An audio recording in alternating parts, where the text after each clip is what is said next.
I sold my soul to the bottle. Still none of my friends have left me yet. I'm the same man I was since the age of 13, and I've lived my life with no regrets. If you're looking for some freedom, all it takes is 10 drinks minimum.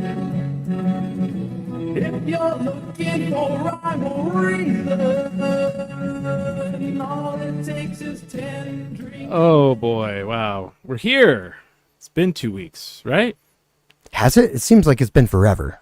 Yeah, it has. I was in Denver last weekend watching the Cubs, as you do. I know. I mean, if you have that opportunity, you best go and do it. As you do, as one does. Man, I baseballed out, man. I did 3 fucking games in a row. 3 days in a row, 3 games. That's a lot. How many innings? That's a lot. Any long games? Oh, they were all 9 innings. Okay. So, they all went none of them, one almost went into right. extra innings. Anyway, we're back. It's the first show since the Night of Living Cover Bands announcement. I know that there's like a couple bands already that have changed. I think Sorry Wedo is now doing James Brown. Just a little update for everyone. Okay. That's going to be, yeah. Yeah. Damn. Actually, I'm looking forward to that now. Well, we have, you heard another voice in the studio. We had her on a different show with Barney one day, but we brought her in for her own podcast. Live in the studio, singer-songwriter Serene Amor. Hey, y'all. Dang, there she is. There she is. How are you? I'm doing good. How are you You're guys? fresh off your show at the State Fair on Friday? Yes, I did a double header at the State Fair. You did a double header. See, I was baseball. I did a double header. But no, you did. Yeah, I did a triple dude, header. we were working. We're working. So how was the State Fair? How is it? It was a good experience. Yeah. So there's a little part of me that used to watch Selena as a little girl, and that scene of her in the State Fair is like so cool. So I kind of referred to that. I was like, I'm having my Selena moment now. Anything for Serene's. Anything for Serene Amor. Serene Amors. You got to throw an S at the end, though. Serene Amors. Because he kept saying Selena's. Somebody told me the other day, they're like, oh, what are your fans called? I was like, I don't even know. I was like, I've never thought about that. They're like, you need a name for some fans. Yeah. And then I was like, maybe just the Amors, like whatever, Amors, the loves. The loves, yeah. The Amors. The loves. The Amors. I like that. So not only did you play the State Fair, this is the final one in that location. This we is shut the last, that bitch down. Yeah. Last hurrah for the Albuquerque State Fair. Yeah, dude. Yeah. I mean, it's probably not going to be Albuquerque anymore. I mean, from what everyone says, it's going to be in like Los Lunas. It could be between here and Los Lunas. We don't know. Or Rio Rancho. It would make more sense if it was in Rio Rancho, because at least it's like close enough to like the biggest city. I don't like these words. And at least they'd have something. I don't like right? What is wrong with y'all? We don't want to drive over to Rio Rancho. I'm not trying to drive to Rio Rancho. I'm just saying, I'd rather drive I to feel Los like it would Lunas. make more sense. I don't know. It's you better would? Yeah. I'm from Los Lunas, so I'm like, Yeah. Yeah, it's better than having the State Fair just show up in the middle of town every year. This again. Well, and now like, I can't drive places. You've got these people that are like, well, why is it moving? I'm like, it's a shit show there. Like, when you try to drive through that area and you're not going to the State Fair, it's fucked. It's fucked. Yeah, you're it's just an entire and circle around it. We'll get into that in the second hour, because there was a headline that came out today that's second hour worthy for sure about Albuquerque that I was like, and I want your guys' opinion on this, because we live here, I must have missed it. Oh, it's we're used to the chaos, but other people probably come here. We made another list. We got second on another list. So, yeah. Let's go. Winning it, baby. So what was your experience with the State Fair? Were the people at the State Fair nice to you? The workers? Yeah, everybody was, I don't know. I felt like everybody was pretty engaged. And it was just a fun experience to be on a stage, one that big. They had the name in the background. That was cool. Yeah. Like we added some additional people to my band specifically for the State Fair. We had a saxophone player. We had a guitar player. Oh, nice. I had somebody helping me with vocals. His name is Agave, and he's an amazing local artist. Like, he's new. I think he's from Chicago. Yeah.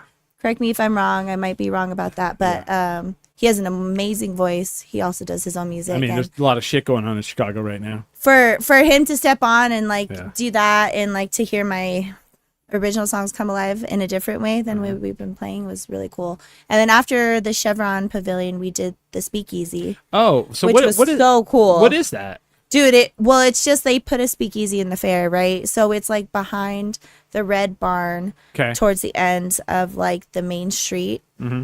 And it's a huge. You walk around the Red Barn. You walk into the goat's pen. You push a hay bale out of the way, and there's a speakeasy behind the wall. No, I'm just kidding. Yeah. Kind of, sort of. Really? So, all right. No.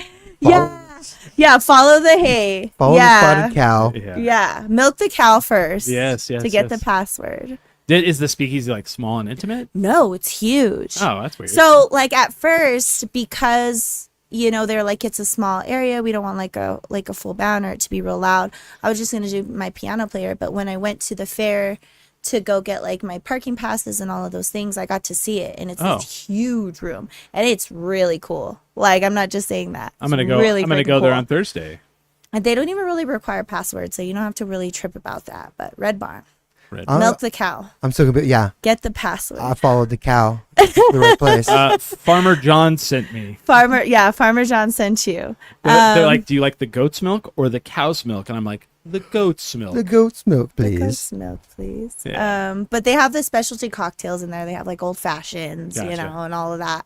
And there's probably like 20 tables in there, of 4. So whenever we played after, we ended up playing with, just my core band, which is like my drummer, my bass player, keys, and myself. Yeah. And it was enough to fill like the room, and that room was packed because it was like raining outside. So like it was that was even funner. That was a good experience. Did you look outside and start raining? You're like, yes. Oh, you can't see outside, but you knew it was raining because you'd see people go out there, and I'm just like, oh yeah, baby, like rain on me, dude. Like you're like, it's coming. You're all gonna have to come inside because see, you're all gonna have to hear me sing. For people who don't live in New Mexico, I want to explain something to you guys. We are very, very tough people. We are very, very chill people, but we can be very aggressive very quickly if we're challenged. Now, we do have one big weakness, and it's the weather. We do not like the weather. We'll go outside to kick your ass. We're going to go outside right now. I'm going to beat you. It's windy. I'll kick your ass tomorrow when it's not windy. Am I wrong on this? We do not like the rain. We do not like the wind. We don't know how to handle any kind of weird weather. Hi, baby. And I think it's just because for the longest time, like there was really like no weather. It was just dry and like hot, and then hardly cold in like the winter. But then now I feel like it rains more, it snows more, like global warming or whatever. Oh no, we were just in a really drought. Like we were just in a drought, but it's like rains once a week now. And I feel like growing up, it would rain like once a year. Right. For like 2 seconds. Now I'm like, I see like it come down for like 30 minutes. I'm like, hey. Well, and it was like a 15-year drought. Yeah. I mean, you probably didn't remember when we had a regular weather sighting. Yeah, probably don't. Well, and like you're saying, it would rain for like 5 minutes a lot in 5 minutes and then be done. Yeah. Now we'll get days. It'll still do that sometimes. But now we'll get these like Portland days where it's like the whole day. It's like monsoony. And you're like, what the fuck? But then the next thing you know, like the fucking Rio Grande's dry and there's like no water in the fucking Rio Grande. You're like, what is happening? I feel like it's raining so much now. Like, where did the Rio Grande go? There's some suspect shit with that. Like they've got it dammed up so much. Oh, that's gotta be I heard something about somewhere. Texas stealing our water. I don't even know. Those motherfuckers. I can't get into with it too much. White license plates. Too much going on in the world where it's just like, man, like you got to really just like pick and choose what you want to invest your negative time into. Right. So Trump is like sending the military or sending like the National Guard to ICE to like Chicago. In Chicago, they're like, hey, that's where we're going. Right. And they're like setting up their street bulldozers to block them. And like all this crazy shit's happening right now, right? So then, of course, the best shit ever gets posted, and it's the Malort advertisement, and it was all, good luck. These people drink tear gas by the ounce, and I was like, yeah, that's me. Fucking crazy, man. But yeah. So you're from Los Lunas, is that right? Yes. All right. See, I'm not from here either. Where are you from? I'm from Clovis, New Mexico. Oh yes, we discussed. And you and I met for the first time at Santa Fe Brewing. We were in the green room at Oktoberfest last year, almost a year ago. Yeah. Almost a year ago. Yeah. It's almost our 1 year anniversary. I know. So we're in the green room, and she's like, "Do I know you from somewhere?" And I was like, "I don't think so." and like you asked like a couple of times, and finally I was like, "Well, I do a podcast," and you're like, "That's who you are." And it was kind of funny because we ended up talking and had a good time in there. And then there was like a headliner band that came in. Do you remember those guys? Yeah, it was a Low Down Brass Band. Oh, okay. Did you like them? Chicago. Did you like them? Yeah, they were badass. They- I mean, it was they just were. all horns. It was like all Yeah. horns, and then like the guy kind of sang, but he Yeah. like mainly rapped, kind of. Yeah. Like I don't know. It was a Because vibe. because when you went out to sing, the guy goes, she's not very brown to be singing like that. I get that a lot. And I was like, oh fuck, all right. He's like, I don't know if she should sing like that. I was like, come on, dude. I mean, people always have their opinions. It's like this is just like the voice that I've Right. been born If you can with. fucking It sing just like that, who gives a fuck? it just comes out of me. Yeah. Don't ask me why. Yeah. It just does. I just I'm thought not it was- professionally trained. I've never done anything like that. It's all heart. Really? So when did you first sing? Was it karaoke? I guess like I've just always sang since like a little girl. Like, you know what I mean? And my mom sang, so she'd always force me to sing. Like, she'd always force me to sing, like, Whitney Houston. She was always, like, she was so inspired by, like, Whitney Houston and, like, Marvin Gaye. And, like, Your mom's I all, grew up. And No, as fuck. Yes. And we are all still obsessed with Whitney. Like, shout out to my mom for forcing me to sing those songs. You're all 'cause fucking Bobby Brown. You yeah, son of a bitch. no, dude, like me and Whitney, I understand her like nobody, and she's also a Leo, so it's probably like that toxic, crazy energy that we she have was something sometimes. else, man. She could really wail, man. Yeah, no, it's more than just singing. Like I Yeah. feel like there's elements like you can have a great voice and maybe not sing necessarily well. Like Right. you're not in a 4-octave range or like Sure. whatnot, right?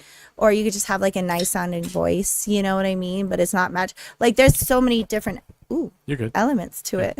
And like sometimes you have both. Like Well- you have this incredible voice and like incredible ability on top of sounding good, on top of being like a talented entertainer. You know, there's levels. How many octaves can you sing? I don't know. Oh. Yeah, we 3 can't I all- know. We can't all be Axl Rose. I was gonna say, not everyone's actually. Do you know that Yeah. that dude has like the most of like most like if he there's like an actual graph. He has like a 5-octave range. Oh, I right? think it's more than that. I think it's like No, 8. I think I don't think there is. I think there's only 5 octaves. Yeah. Oh, is there? So Okay. yeah, I'm pretty sure. He could have done opera, is what I heard. Yeah. Yeah. Well, that's really what his like voice sounds like. But then like he has like his own tone and his own like style to his voice. Like he could sound like an opera person pretty easily. We just But said go it's his Axl Rose. All, style. Yeah, no, for sure. I feel like Oh, he has approximately 5 octaves. Yeah. Whitney Houston, I mean, Mariah Carey's like that, you know, because she can go low and Oh, she yeah. can go extremely high. Like there's not a lot of people that can really do that. I can't do that. Yeah. You know, I know for sure 3, maybe 4 on a good day. Yeah, there's an actual But- site, telegraph.co.uk, where they graphed the world's best singers oh, Telegraph did that. by octaves, and he is the highest. Like he has the not when I say highest, he doesn't. His voice can't go the highest. He just has the most octaves. His the largest range. Largest range. There you go. And I was like, you're kidding me. Doesn't shock me. He does some amazing things with his voice. People like give him some shit, but they're like, "Wait, can you do that?" I Well, don't he's think just so. super egotistical and an asshole, but like at the There you same go. time, like if you're like that, I mean, I'm not saying that you should be able to be like that, but you know, I feel like the music industry is just like a hard place to be. Like Yeah. you have people just kind of picking at you and digging at you all the time, you know. He can do bravado, It's- and he has yeah. the bravado. It's like Yeah. it's like him and then Mariah Carey. Dude, literally. Like- And that's what I'm saying. Like Mariah Carey to be doing some crazy shit. And I'm just like, Yeah. dude, she could do no wrong. Like I'm like at this point, like she's worked her way to this fucking point. Like She's let her be fucking cunty if she wants to be cunty. She's like she looking does out no the wrong. window right now. She's like, "Where's December at? Waiting for December." Yeah, dude, quite literally. She's defrosting. You know and what? we love it. Speaking of Whitney Houston, you know what I read the other day is that Dolly Parton was offered, was made an offer by Elvis to do. He was going to do "I Will Always Love You," and she was, she was not wealthy at the time, and he was like, they were like, yeah, he would like to do this song, but then in order for him to do the song, you would have to share your publishing rights with him. and she was like torn, and she thought about it, and she was like, oh, because she would have made a pretty good amount of money, probably. But then, you know, I mean, Elvis is a pretty good wagon to hit yourself. right? To. But he would have owned half that song, and so she ended up saying no. And then when Whitney Houston did it, it made Dolly like $20 million.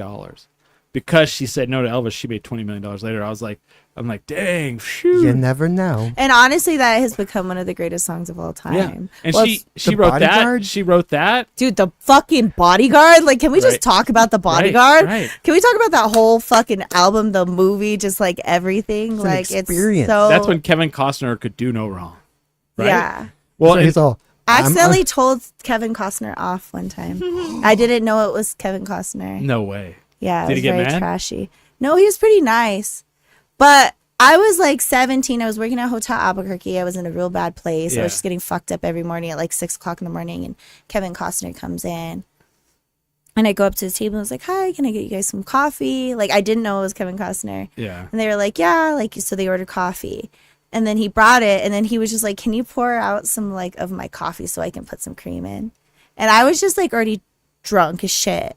And I just remember looking at him like, why don't you just like drink the coffee like a normal person, you know? Because I was just like some shitty teenager, like, you know, just like annoyed to be at work.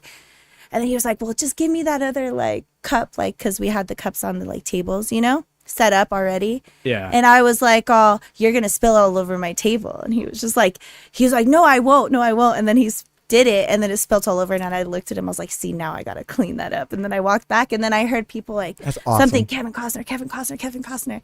And I saw a couple people go up to him, and I was like, who the fuck is this guy? Yeah. They're like, Kevin Costner, Dancing with Wolves. And I was like, I think I seen that movie in like Oh, elementary wow. school, something like that. And I was like, he wasn't rude, and I wasn't necessarily like rude. I shouldn't say tell off, but I was just kind of being like, why would you do that? Like now there's just a fucking mess. Like, what are you doing? Like, you're all the guy from the baseball movie?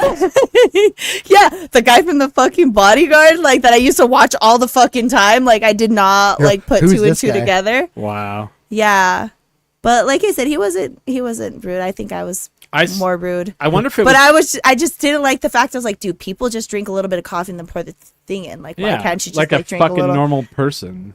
You know. And okay. this just means he's never been to a village. And like, those mugs don't work that way. You're just gonna make a huge mess. Yeah. Well, No, yeah. I wonder if it was the same time period because he was here filming a movie. So I had a girlfriend that was at the time that was working on the movie, and she was like, Kevin Costner's band is going to play at the Sunshine, and I got He has a fucking band. I have to tell you about this. So she's like, I have tickets, and I was like, okay. And so we go, and I can't remember the name of his band. Maybe somebody in the chat can Google it for us. But like we go. So I didn't know the Sunshine has a screen that comes down. There's a movie screen. Shit. You can watch movies in there. So they have Okay. this movie screen down.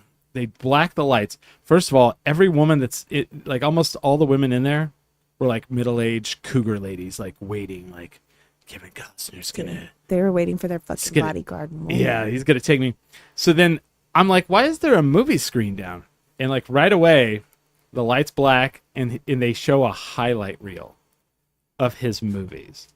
And I'm like, Just for reference. are you fucking kidding me? Like, this guy really shows a highlight reel of his movies so then he walks through the crowd like so I look over, actually, so before he walks down, I look over and he's standing next to me.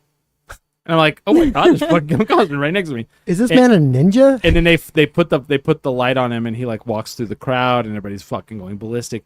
And then he gets up there and does like the worst impression of a Jimmy Buffett band ever. Oh God. Like, he had a guy that sang with him, and that guy was good, and he sang as well, and he was not good. It was one of those vanity, like, I want to be a musician. You should not. That's why I've never heard that he does music. Mhm. So Mhm. it all comes full circle. Yeah. But so you telling You him should have off. just drank the fucking coffee. Yeah. That's what it comes down to. What up? Shoulder Voices is in the chat. Hey, Little Bobby. Hello, Bobby. We But, love Bobby. So you're from Los Lunas. Mm-hmm. You started singing when you were a little kid. You sounds like you had a rough teenage years.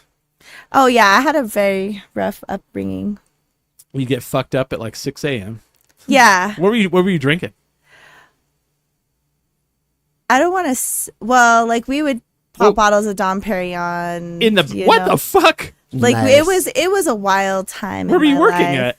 A Hotel hotel. Albuquerque. You just popped bottles of damn. Did they ever catch you? No, I mean it's way past that. It's way past that. We don't know.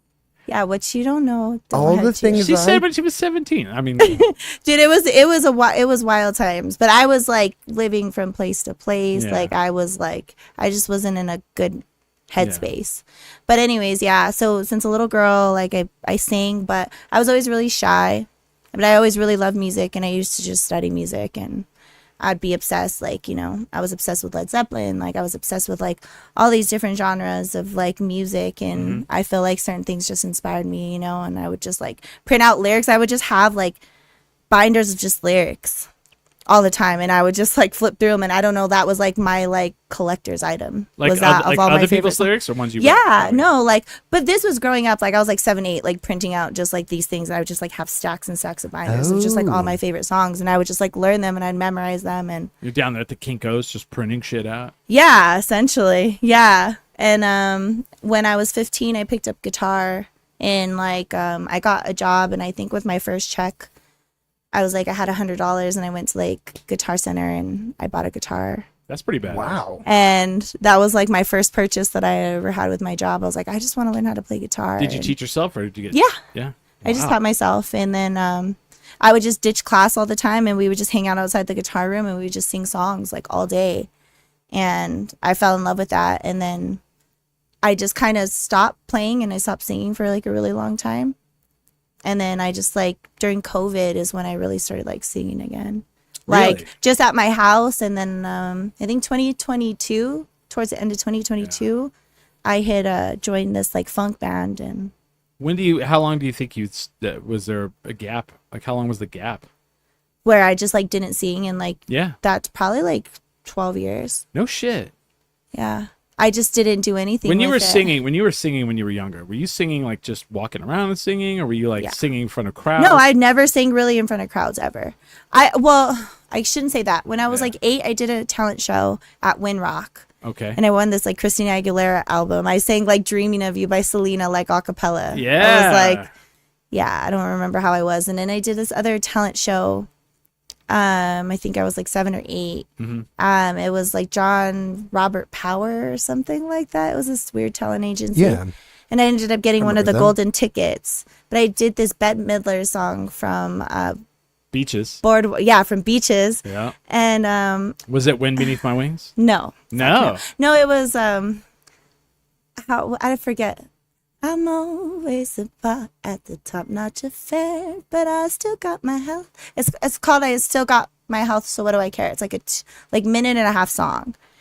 And my mom was just like, you need to sing this song. It's different. It's high energy. It has personality, like just dance around. And they ended up liking it. They wanted to send me to New York, Oh wow. but my mom didn't have the money. So we didn't. It was one of those things where like she's got it. You just need to give us $4,000. I just needed to pay for my plane ticket. Everything else was kind of taken care of. Oh. But it like honestly with all like these documentaries about like the Nickelodeon kids and the Disney kids just Oh, getting yeah. raped and pillaged, like it's probably a good thing that didn't happen to me. I watched Law and Order. I know what happened. I watched Tickets Law and to Order. New York. Yeah. See, I feel like those are kids those kids are like, I'm not saying they're soft. I'm just saying you're from New Mexico. You're 17 and you told Kevin Costner to go fuck himself with his coffee. So I think if you were a Dude, Nickelodeon yeah. kid on set, they'd be like trying to do some shit to you, you'd be all the switchblade, you'd be all back off. Dude, just pull that shit out of my hair and just like Yeah. they wouldn't even see it coming. We're built different here. Right? It is. I mean, it's just, I feel like there's just like a lot of trauma in our history, and like trauma just like lives in, right? Trauma builds like this like hard like outer core like Yeah, of oh, us. yeah. And I feel like, once you see past that, like everybody's like a good person. Like everybody has their softness inside, you know what I Right, mean? right. But it's about tearing those things up. And Yeah, but I mean if living here, Yeah, you but have if we- a very, very strong outer core just kind of automatically because you have automatically. to. Yeah. It's like people in New York, dude. It's Once like, you've been you to know like what I mean? your 20th or 30th funeral, you're like, you know what? I got to be a little harder. Yeah. When they're like, we'll talk about it a second. But yeah, when there's been a couple murders around your house and they're trying to tell you that the crime is down, you're like, No, I don't get what you're saying. I hear gunshots outside my house all the time. My kids are just like, oh yeah, like the gunshots are just like last night. Like it's normal to them too. Mm-hmm. So it's like that kind of shows you. I had to call 911 Saturday morning at 5:12 in the morning because there was lots of. I'll get into that in the second hour, but lots of gunshots, literally like 2 houses down. Oh yeah. Yeah, And then like I'm on Instagram and somebody's like, and someone was talking about the mayor saying that crime's down, and I was like, not in my neighborhood. And someone's like, what neighborhood you live in? And I said Borellis, and they go, well, that's a bad neighborhood. And I was like, no, it's not. Are you fucking out of your mind, dude? Everything is bad. Like, where is there a good neighborhood, dude? Like, people are literally passed out, like fucked up, overdosing on fentanyl. Like, even in like Paseo in Wyoming area. I like my neighborhood, but I'm not going to tell you where I live. There you go. He lives in Midtown. No, shit. He does not. Little Bobby says, I told Scott Bakula to get your filthy hands off my girlfriend. Dang. Oh, good on you. Good on you, man. Good on you. I mean, I didn't say he ruined Star Trek, but I don't know if he helped. So you reference your mom a lot. Was she like a showbiz mom, or was she like, no, she get out there and sing? She just sang, but yeah, me and my mom don't have the best relationship, but she was very like pushy to be like, oh, look, my daughter can sing. Look at her. Look at her. Kind of like in Beaches where the mom was like. Slightly. So, but she she wasn't show busy. She didn't really do kind of anything like that. She just. That's good. It was more of, she saw that, which I'm grateful for. Right. And she pushed me to like really stretch my abilities with music and stuff like that. You know what I mean? Like I said, like, training me to like sing these Whitney Houston songs. I'm like, I can't sing them. She's like, yes, you can. Like, you're gonna fucking sing them, like, regardless. Like, you're gonna get this done. Really? And where was the first time you like, besides you were 8, when you came back? Where was the first show you played like in front of an audience? Okay, so I joined a funk band. So that's how I got into music. I would say, quote unquote, professionally, semi-professionally, right? Like at least just like around town. So I was in a shoe store. They saw my tattoos here, like my guitar, and I have like some music tattoos like all over. Gotcha. And this guy stopped me. He's like, hey, do you do music? And I was like, I sing a little bit and I play a little bit of guitar. He's like, do you have any videos? And I had this video of me singing at a James, like, I'd rather go blind. And he was like, you're like really good. Like, he's like, would you want to try out for my band? I was like, I've never been in a band. I've never done music like this, like at all. He's like, well, do you want to try out? I was like, sure. And so I went over, I tried out for his band, but it was just like him, and it was like the drummer and the bass player. And I was like a little creeped out because they were like older, and it was just a weird vibe. And then I went back the next week because he's like, oh, like I'm going to have the whole band here next week. And I was like, okay. Same thing. It was just like him and the fucking bass player. And I was like, I caught some weird vibes. So I was like, I don't think I'm going to do this. The whole band is you. Surprise. Right? And then like 3 months later, like I think he had hit me up again. He's like, please, like come back, or like I promise, like I have a whole band.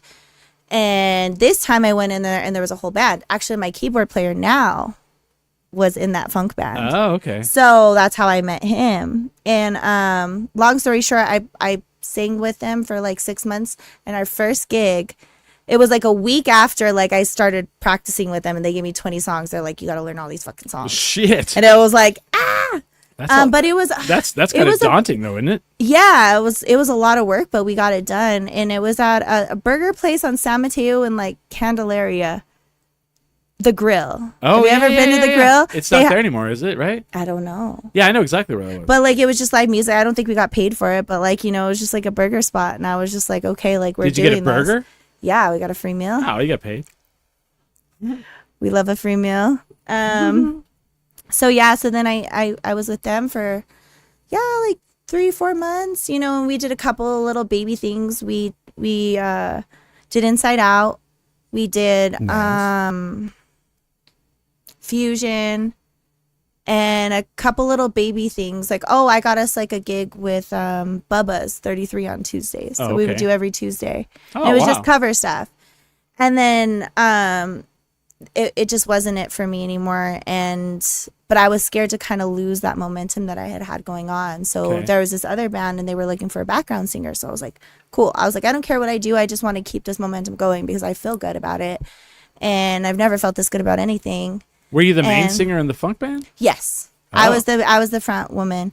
And then I went to go sing kind of background vocals. And, you know, I ended up kind of like singing half and half. You know, it ended up being me and this other guy singing. But then I just got tired of that. I'm just like, dude, I don't want to fucking sing other people's songs. Like, I've never written music before, but I was like, I'd like to try. And I quit that band and I was just like, I'm just going to force myself to like fucking write music. So then I would go to like open mics and I had like a couple songs that I wrote on guitar and I'd sing those. And I just like networked and I met people and I started collabing with other people. I started kind of writing for other people. And then I started writing for myself. And then I started writing that album, my EP that came out in 2024. Yeah. I started writing that sometime in like September, October. And then I finished that and released it in February 2024. And then it's brought me till now. What was the process of that? Like, was it who produced it? Ayo Bud. So at Ayo Bud on Instagram. He's R&B. Hip hop producer. Was it like a real deal studio or was it like a home studio? It was a home studio, but it was a very real deal studio. No, so he had a 3-bedroom house. He had one separate room that was just completely like soundproofed and like whatever, and he had the next room that was right next to it. So yes, out of a house, but very professional studio. I see that's and I don't say that like degrading it. Like, oh no, absolutely, I know that. Yeah. But sometimes like you have people, because I have recorded some stuff and it was like a home studio where like he had the equipment, but it was just like a house. It was like a room, he slept in the same room, and you had the mic and you had this thing. This one was more set up like a studio, right? But either way, people like from home can do so much now that's like ridiculous. There's a famous bathroom over here on Broadway. Is that right? Yeah, James Mercer. The light up one? No. So on Broadway in Cole, there's that used to be a market. There's like a 2-story building. You know what I'm talking about? It's so on Broadway, like between Lead and Cole, there's a building and it says Broadway Market. Oh, okay. I think I know what you're talking about. So the Shins, James Mercer, lived upstairs in an apartment. Yeah. And he recorded the first Shins album in the bathroom. Yeah. With a 4-track. And when that album came out, like Sub Pop Records heard it, and you know, usually when they hear your album and they sign you, they'll bring you in and re-record the record. They were like, this album is perfect. And so the album you hear is the album he recorded in his bathroom over on Lead and Cole, between Lead and Cole on Broadway. Oh, yeah. On a 4-track. No, dude, there's a lot of like people that like do things like that. I think J. Cole had like recorded an album. Like he has like his old house that he like still will go in the room and like record tracks. You know what I mean? It takes all kinds. It takes a lot, and I think the noise you're looking for. I think it's more about the feeling. Like if you can really transpose like a real emotional, like vulnerable feeling into something, like you're forced to feel it. If it's 100% real and natural to your heart and it really connects. And I feel like that's a hard thing to do, because I think sometimes our ego and our mind wants us to do other things because it sounds better, because it seems better. Maybe we should think this way, but like the most vulnerable, like straight to the like punch type of music, like we'll just use Eminem as an example. Sure. Like I'm not a big Eminem fan personally. No, I like him, I respect him, I have a lot of respect for him. I just don't like sit there and like jam out to Eminem. Like I'm just not gonna blast him, you know, not me personally. But like why people like are so drawn to him is just this real raw emotional like vulnerability. Like he does not like, that is exactly how he feels in that fucking moment, and that's a scary thing to do. Because a lot of his shit is violent and a little psychopathic. But I mean, that's what makes it great. But sometimes we are in our mind a little psychopathic and violent. Like I saw him in concert like 17 years ago, and I was one of those people. It was like him. Like listen to this lineup. He was the headliner. The openers were Ludacris and Exhibit. Oh, like that. Luda. And Luda had the Disturbers of the Peace with him. Eminem had D12 with him. I love D12. All the show. I paid like $50 for this show, right? Yeah. So when you see him live, it is apparent why he is like he's. There are certain people when you see them live, you're like, oh, this individual would be working at a gas station and they would find them because they're just so talented, so like the light shines so much from them, and he is just like he's a performer, like unbelievable. And I was a fan kind of, and then but after I saw him live, I was I was like, this guy's fucking. You were sold. You're all sold. I get it. Got it. Undeniable. Absolutely undeniable. Undeniable is definitely probably the word. And like like when people are you see people like perform, and they're trying to make it or they're trying to go. The only way you can do that is to be undeniable. Like because there's so many roadblocks. There's so many things there's so much jealousy, so much politics that if you're undeniable, then they have no choice but to let you punch through. You know what I mean? And it's crazy like that. Mm-hmm. But yeah, so that's good. That was a good example. Eminem is one of those. Yeah, whether you like him or not, right? Like his authenticity is. It's like Kurt Cobain. Like Kurt Cobain was so authentic. Like he was so real. He was so raw. He didn't give a fuck. Nope. Like he just wanted to do music. Like he was music. Like for whatever reason. He wanted to do music and he wanted to do it his way. And he didn't care about what anybody else thought about him. But it to the point of where everybody was so obsessed with him because he was so like lawless in what he was, because that's who he was. Right. You don't have to understand it, but you feel it. Yeah. And like people like, okay, like I always hate when people are like, yeah, I don't like the Beatles. And I'm like, okay, but you'll ask them, you go, okay, you may not like them, but do you think, what do you think about them as musicians? They're not good. I'm like, then you're wrong. Like, dude, absolutely. Like, how could you could like, you don't have to like them, but you gotta like respect the Beatles, like bare fucking minimum. Same with Brian Wilson. People will be like, the Beach Boys suck, and I'll be all, but Brian Wilson changed music as we know it. And if it wasn't for Brian Wilson, the bands you probably listen to wouldn't be who they are. And people are like, nah, I don't agree with that. I'm like, well, then you're wrong. Because Brian Wilson was such a goddamn genius that he changed. Songwriting genius. Oh, my Lord. Like, yeah. Like, when he took the best musicians out of Juilliard and stumped them, and they were like, I don't know how this will work. And he's like, it works in my head. And then when they played it, it fucking all fit together, and it wove together like a tapestry.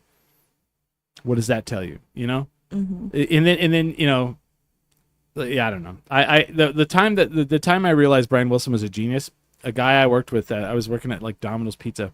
This guy goes, do you like the Beach Boys? I was like, sure, whatever, man. He's like, check this out. And it was Brian Wilson recording Good Vibrations. And it was like a cut of the demos. And you could hear him on like the studio mic. He's like, yeah, all right, add the drums. And he's like, okay, add the bass guitar. He's like, add the didgeridoo, add the whatever. And he just keeps layering these instruments. And I'm like, Jesus Christ. And by the end of it, it's like this cohesive piece of music. And you're like, how in the fuck? Like, that song sounds so simple, but it is absolutely not. And I was like, all right, I'm in. This guy's fucking You're like, amazing. I am a huge fan. Yeah. Like, I will never not look at Brian Wilson. Yeah, because I was like, I've never seen someone interweave music like that, and I make it seem so flawless and simple, but it's not. And yeah, because I think that is it. Like there is a simplicity to music that needs to be had. Like I feel like the more complicated it is, like it's not that it isn't good, right, but it's the simplicity. And even just like lyrics, you know, like you can have like this, like, I don't know, small sentence that can be so powerful with just like a few simple words, right? But then like the background, the complication of putting it all together and just like making it understood in such a simple way, I feel like is the most beautiful part of it. Because there's so many moving parts to it. And that's like a perfect example of that. Like it sounds so simple, like in the recording, but like the amount of complexity that it was to like put it all together is I something feel, only like certain people understand. right. And I feel like say if you're up there singing, I feel like a goal for you would be like for someone to be in the audience to go, that I want to do that, you know, and then for them to realize how hard that is, you know, because that's where sometimes people take you for granted because they're just there and they don't even understand what you're doing. So it's that individual that becomes infatuated that goes, I want to do that. And then they try to do it and they're like, oh shit, this is really difficult. It's not as easy as they made it look, you know? And you're one of those people that you get up there and you make it look like it's not hard. Thank you. You know what I mean? Yeah. And, you know, and that's what I love about, you know, art and performance is sometimes things that look simple are very difficult. But it's the performer that made it look that way. Seamless and simple and innocent and sweet and like, you know, neat. Mm-hmm. And it's not. And behind all of that is the chaos that you did not see. James Brown was like that, right? Holy like, shit, he was, yeah. There was like this interview with him. He was just like, every single move, every single movement that I do has been orchestrated. And it doesn't seem like that. But he was so dedicated to that art form and like such a hard worker that like he constructed everything. Yeah. Like, every little pop, you know, and I would like to be like that one day, you know, to an extent. But like, I always just admired that part of his art, you know? Well, I mean, is that everything was attention to detail to hardest the working man in fullest. show business, man. Yeah. I watched, so he still to this day probably. So Mike Judge made this animated show called Tales from the Tour Bus, where they like literally brought in all like the background people, like the makeup artists, the band members, all that. They interview them and they animated it. So the second season of that show is all like funk, and they did a James Brown one. And then he, like, it's crazy because the funk ones, they all, like, the first season is like outlaw country, and the second season, there's only 2 seasons. Yeah. The second season, but like but all of the between all of the artists, like, there's a lot of like overflow. But for James Brown, there was quite a bit because you had Bootsy Collins, who was with James Brown, but then he was also with George Clinton. But like James Brown was like, he didn't party. He was hardcore. Like, he might have partied on his own, but he didn't party with like the bands. Like, he was like a businessman. He, like, you're not kidding. It was his job, and he took it very serious. And if you did not take it serious, it was like you were fired. He was very serious about his performance, and like, if he saw someone else coming up, then he worked harder. Like, it was one of those things, you know. Healthy competition is a good thing. I feel like it pushes you forward. Yeah. People are afraid of competition because competition doesn't have to be competition in a matter of like winning or losing. It's just seeing somebody and they're working hard. Like, yeah, I can work harder too. You know what I mean? Like, they're at this certain level. Like, I could be on that level too. Like, if I put this much more into it, you know what I mean? Yeah. Yeah. That Bootsy Collins. Bootsy Collins was very young. Like, he was in the, yeah. Because James Brown had a lot of band members. He would fire a lot of people. And yeah, it's an interesting Tales from Tour Bus. He was an interesting dude, and he was pretty curt and to the point. You know, but that's show business. If you're not a business it's show business. If you're not a business person, then, you know, someone will do the business part for you, and sometimes that's not good. So so what was the first like concert you ever paid for? Like, you went to, like, you were like, I want to go to this. The first concert that I ever paid for, Bob Dylan. Really? Where was that at? It was a Sleda. I think I was like 15 or 16. I was there. Do you remember that? Yeah. Yeah, I paid like $500 a ticket to be like second or third row. No I don't shit. know. It was like something crazy, but I've always been such a Bob Dylan fan. Was it the first time he played there, or was it the time he was with, the second time he played there, he was with Willie Nelson and John Mellencamp? No, he wasn't with Willie Nelson. I forget who he came with. I think I was just like crying the whole time because I was like, do you like Dylan live? No. No. So I mean, like now, I mean, back in the day, I'm sure he was great, but like, dude, all the cigarettes and all the heroin, all the just well, but like, I just love him, so it was just an experience. So to be there. I'm a super fan. I have like 26 vinyl. I have 3 different pieces of artwork in my house that are all Dylan. It's dumb. I'm done with it. It boggles my mind. So I'm like that too. So I've seen him 3 times, and people are like, "What do you think he is like live?" And I'm like, "Well, he sucks." And they're like, and here's the thing that pisses me off. I think he phones it in. He's been touring so long, he phones it in. Because, like, you'll see him here when he gets up there and he's like, and then, like, a week later, this literally happened. I saw him at Isleta, and then a week later, he's on The Tonight Show, and he sounds great. I'm like, what the fuck? You just don't give it. You're like, fuck it, Albuquerque, I don't give a fuck. You know? You're forgetting about those tickets you gave away where he just blasted out the. Yeah, I was gonna see him a 4th time, and I was exhausted. And one of our co-hosts, I was like, she'd never seen him. I was like, go check him out. And she goes, yeah, he played a baby grand piano by himself, and it was so badass. I was like, motherfucker. I just feel like he's just always been king of I don't give a fuck. Like, fuck you. You can like it or not. I'm going to still come out here and fucking perform. If I don't feel good, then I don't fucking feel good. And that's just your luck tonight. You get what it is, yeah. Yeah. You get what it is, but I'm the greatest songwriter of all time. And you can't deny that of myself. I can't deny it. In my opinion, I agree with you. You know? I'm 100% with you. Mm-hmm. And somewhere in here, I have this like a book with every song he's ever like done. I think I have that same book too. I don't know where it is. It's in here somewhere. Yeah, such a fan, and I think that's what. Like I said, I didn't really songwrite until like 2 years ago. Yeah. year and a half ago. So where does that come from? Like, where do you get the inspiration for that? Like when you write a song. I think where I kind of had started is like, somebody had reached out to me and they were like, have you ever songwritten? And I was like, no.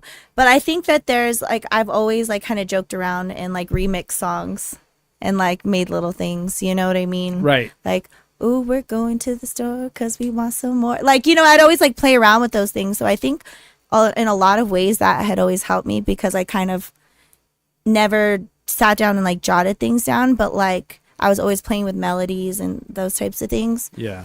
And taking notes is like the next step. And then when it came to like songwriting, like this guy was just like gave me speak. He was like, you're gonna write something right now, and it was just like the pressure. And like I wrote this hook. He was like, this is a really good hook, and I was like, you think so?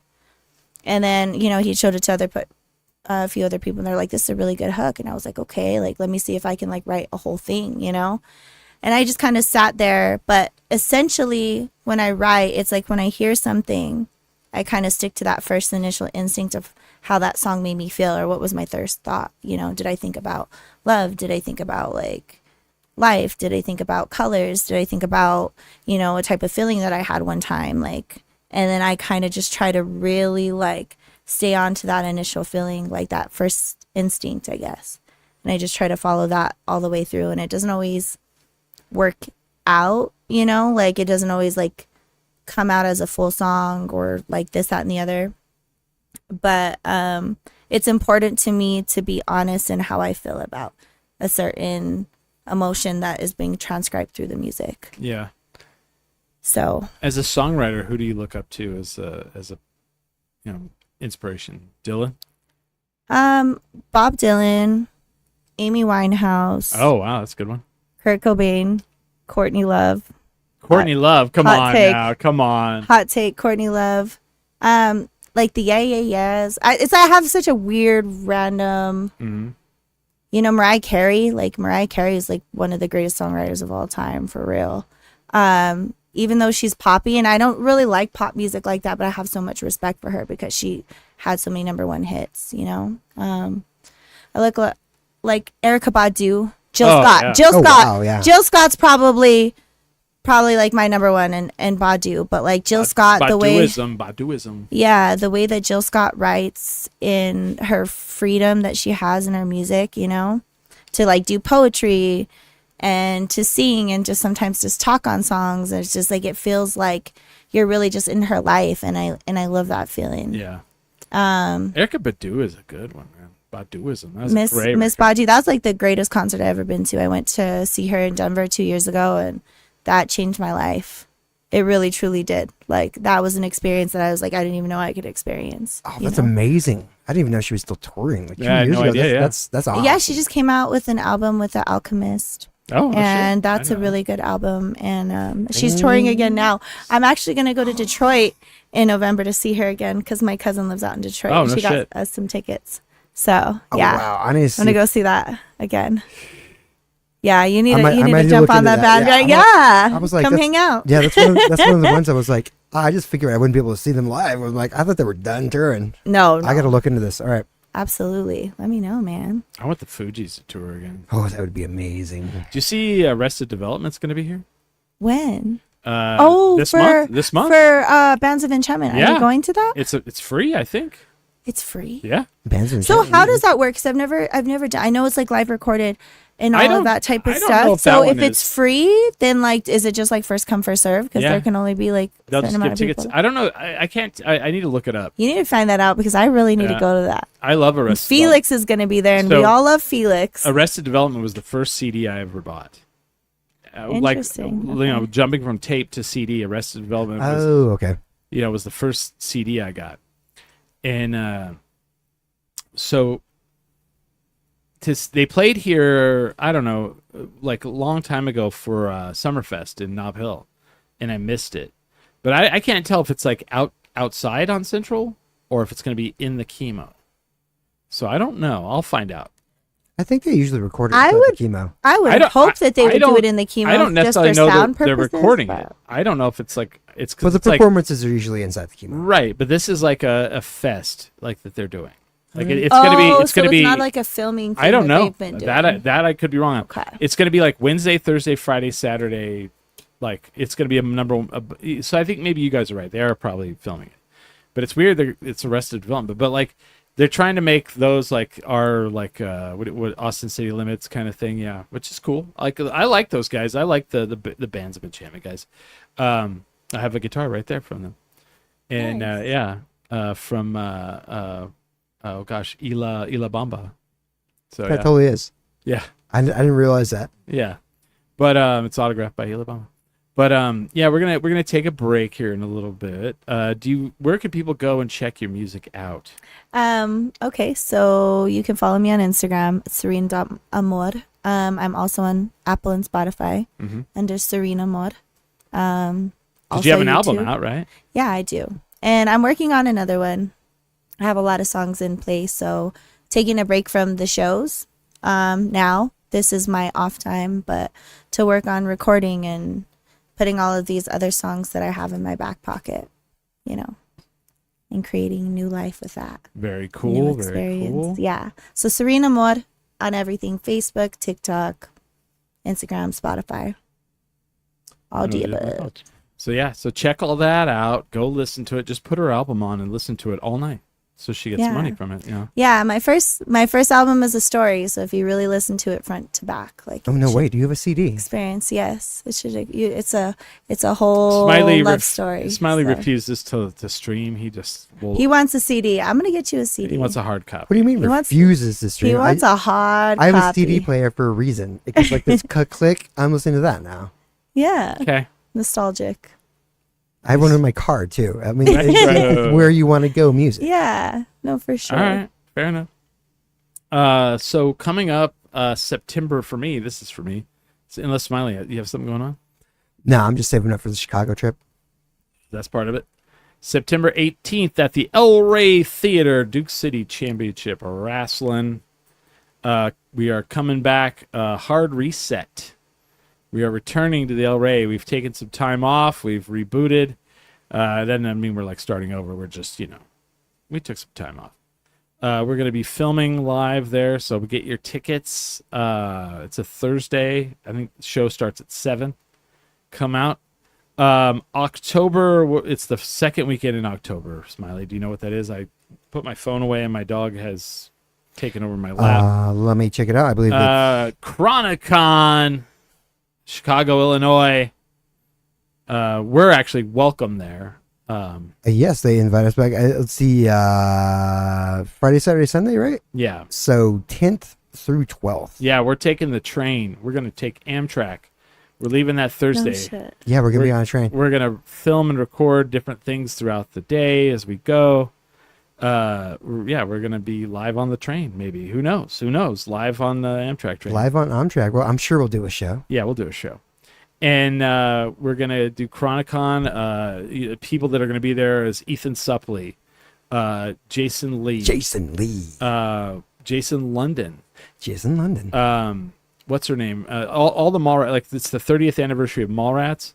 So what's her name? With a beautiful voice. Yeah.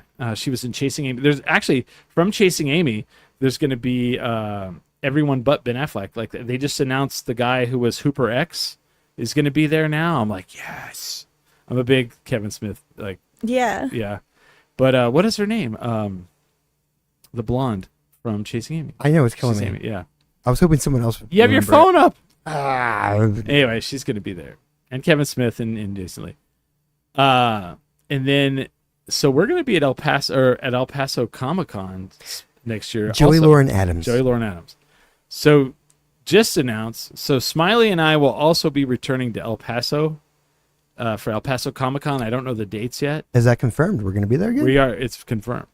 Not only are we doing all the panels, we are also doing the cosplay contest.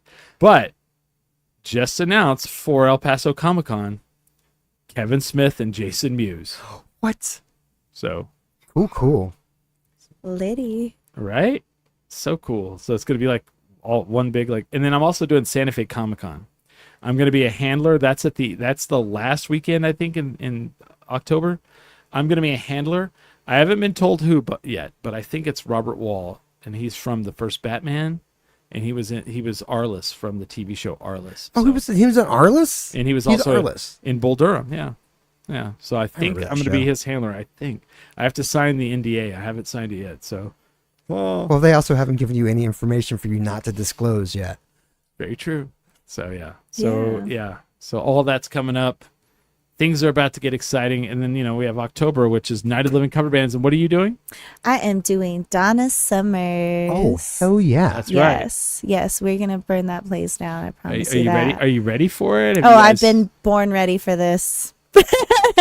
I wanted to be Donna Summers my whole life, so now this is my one opportunity to be here for one night. So I'm gonna give it everything that I got. That's pretty badass. I'm excited. Which weekend are you doing? I am doing the 25th. Good. We're not gonna miss that one because we're missing the second we're gonna be in Chicago. Yeah. So the weekend before Halloween, I think. Oh, sick. So that's it, dude. That's that actually the best one? That's kind of a good pocket right there. Well, not the best one. I don't want to be like, is that the best one? But I was like, is it really? I no, it is kind of the best. Oh, one. it'll be right there. Cool. So the thing is, like the first weekend will like be packed. Yeah. Second weekend kind of will be like, depending on who's playing. And then that third weekend where everybody's like getting into that fucking like people are starting to get their costumes together finally. That's what I'm saying. It'll be all costumed out. Yeah. And then almost by the last weekend, people are kind of like a little over it a little bit. That's mainly I already have my outfit working out, dude. Like we're paying very, very close attention to detail on this one. I actually am dressing up this year, and I'm doing Night 11 cover bands. Actually, I'm doing the first night. You're dressing up this year. I'm dressing up for the first night of Night 11 cover bands because I am performing. This guy never dresses up. Then I'm also got a costume for October. Okay, so, let's go. I have never met this guy with an actual costume. I have not. The whole time I've had this is costumes, a new Chris. but I've had girlfriends that were like, "You're gonna wear this," and I'm like, "Okay." But now I'm ready to go. I've ordered the different components. I'm ready to go. It's gonna happen. So I'm Smiley intrigued. is very good at Halloween. I know. I'm like, I pride myself on like fooling my friends. He showed up as Bram Stoker's Dracula, and I didn't even know who he was. He was like, "Hey, what's up, man?" I was like, no one knew who I was. That's wild. How I are love you? That. That's Who's this dude cool. hanging out on us? I'm like, yeah. Excuse me, where's the next party? This guy like, keeps this creeper's over here. People are like, "Who is that?" I was like, and then finally I was like, "Oh, that's Smiley." That's lit. Yeah. I love that. Well, you might have to help me with my costume a little bit. I did dress up. I I dressed up last year. I dressed up as one of the people from Idiocracy, and only like 3 people recognized it. And how long did you think about that weekend? No, it was quite a chore to get that one down. So Okay, my bad. But I fought because I didn't want to own Crocs, so I still don't own Crocs, so I would not wear Crocs. You had to so. rent them? No, I just wore Crocs are shoes that were like lit. orange-ish, so I didn't want to. Yeah, I You wasn't need gonna to do. take the I'm just not gonna do Crocs, guys. I'm sorry. I'm never gonna do it. Not gonna do it. I I mean, have Crocs sandals on right now. I don't like putting plastic they're the things most on my. Those are not things. Crocs, though. Those are not what I would consider. But no, like they feel like Crocs. That's the thing. That's it's fine. the feeling on the bottom and, of your and foot. that's fine. But they don't look like it. They look like normal shoes. Thank you. They don't. You don't look. I don't look at you and go, okay. That's like when I used to wear my footsie toes all around. No. Why can I see your toes moving? They're like shoes, but you can see my toes. Barf. I don't like it. Barf. No one likes it. Put those away, Smiley. All right. We'll be back here in a little while for the Wavy Hour. I want to thank Serene Amor for being on the show. She'll be here for the Wavy Hour, right? Sure. All right. Sweet. Brody's going to be here. She's going to bark here in a second. Stick around. We'll be back with that. We are 10 drink minimum. Oop.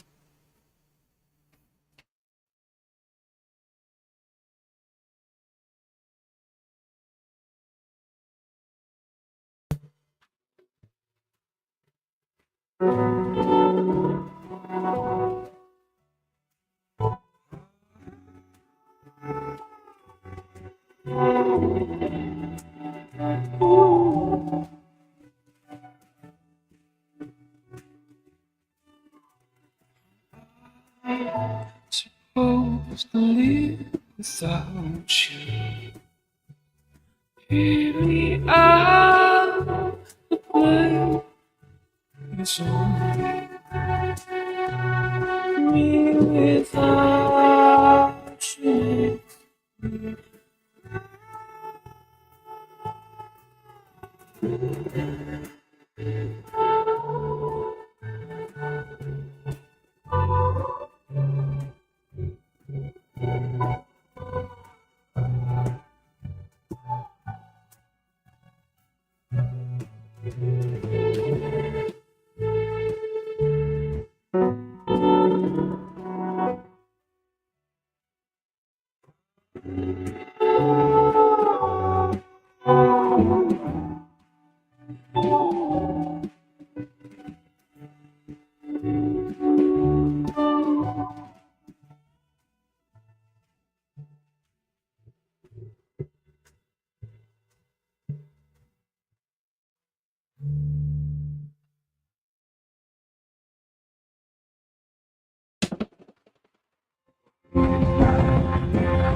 I'm speaking of wishes, boy, days they could be better. Don't feel right. I'm just waiting. The world's about and I want you to say it wasn't for us. What could be better? How do we do that? Take a place on our backs, stay up, you're starting. My days next to your skin.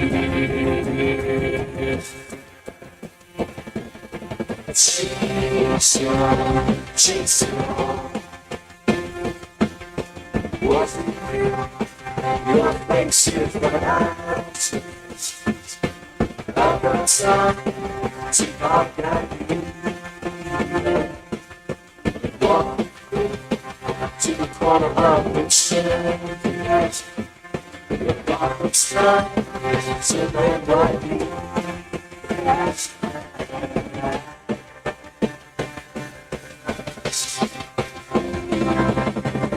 Floating is down, I can whisper.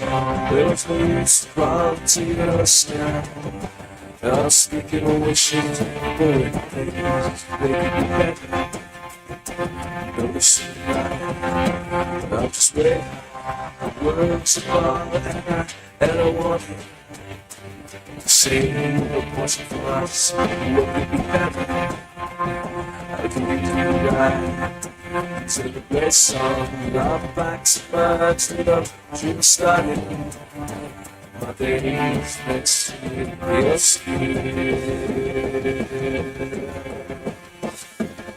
Chase on.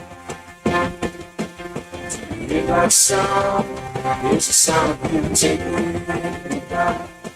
Your eyes signal that look is mine. Without the sun, for us to right. You're just a slice of what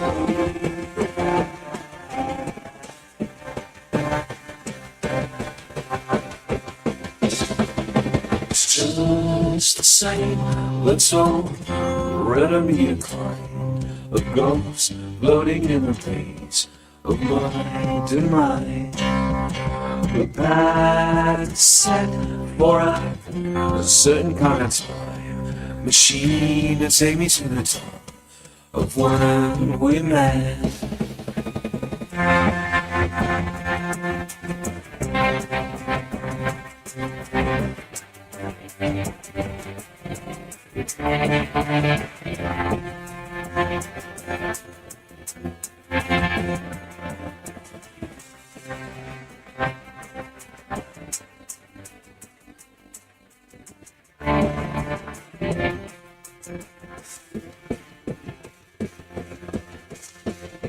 Chase it on, chase it on. You hear that sound? It's the sound of you taking me back. Your eyes signal that look is mine. The band says, boy, that's alright. Yes, come on, just a slice of what we had.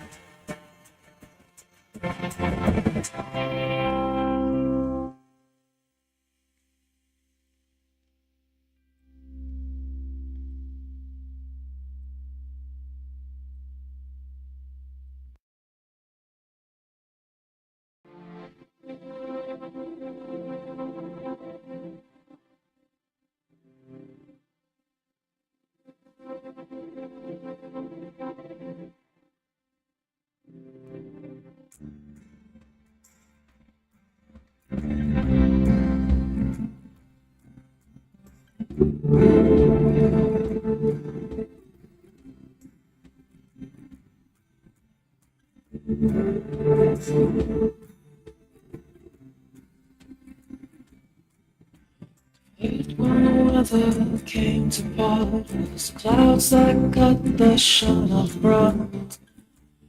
They're too high, the bow can't reach you.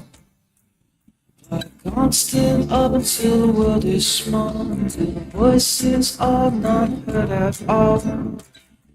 Above it all, the wings are see-through, but the bird can't see you. The shade right on the concrete, babe, let's cover the earth white by the Arctic ice.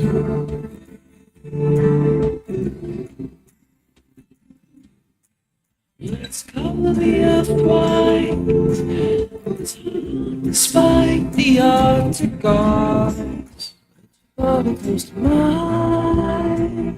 Turn it back to the bell, does it hurt to cover the eye? All the eyes will be gone anymore. That's your body close to mine. Turn it back to the bell, does it hurt? That's your body close to mine. All the eyes will be gone anymore.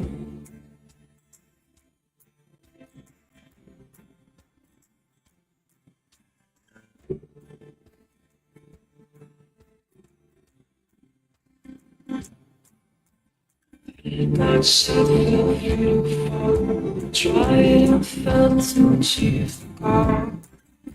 And always against the ground to greet you. Did I expect when the wind was strong and the current made the ascended fun? That I wasn't just a man. Pleased to meet you. The soil sinks as my love sinks. Let's cover the earth right. It's hard despite the fact quiet.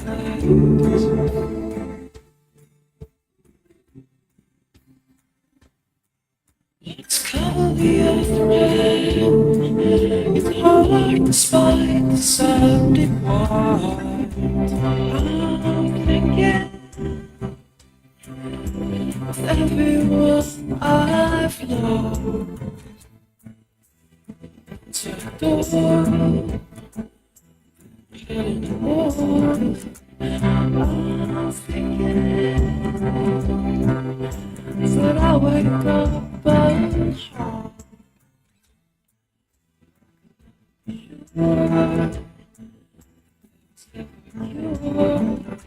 To my being, the singer of those songs. It's boy, it's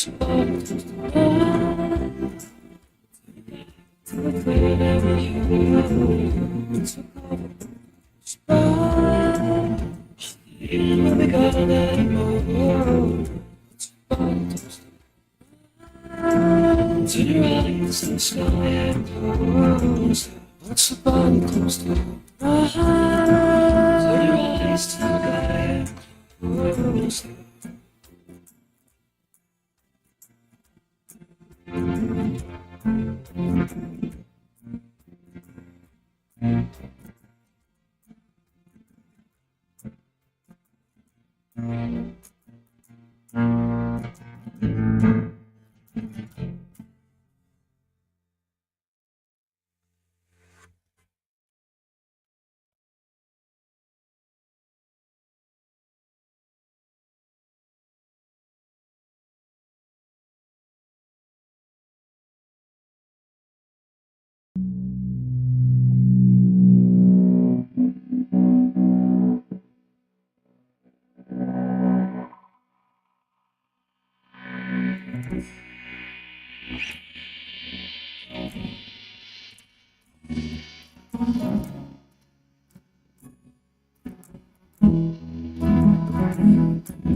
For your sake,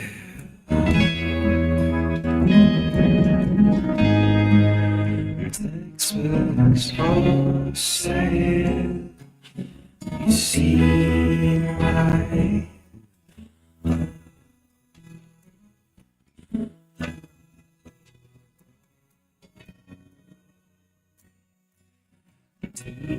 Say on mine, say love is gone.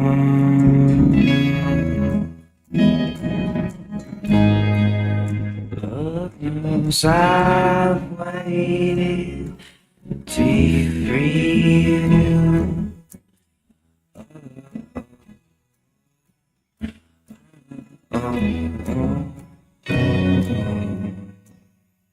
Your sun has discarded your feelings of you. Your daughter stands stranded in an ocean.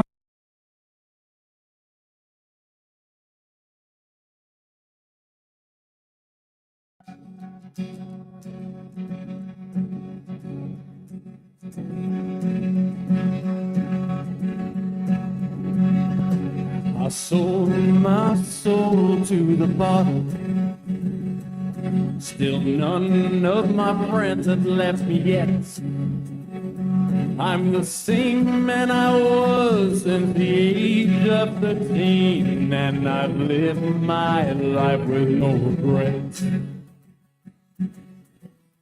If you're looking for some freedom, all it takes is 10 drinks minimum.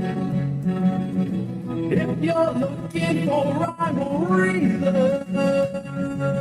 all it takes is 10 drinks. Oh my goodness, we're back. It's the Billy/Wavy Hour. And by request from Serene Amor, who is with us today, we are going to do a shot of Malort. We're going to, yeah.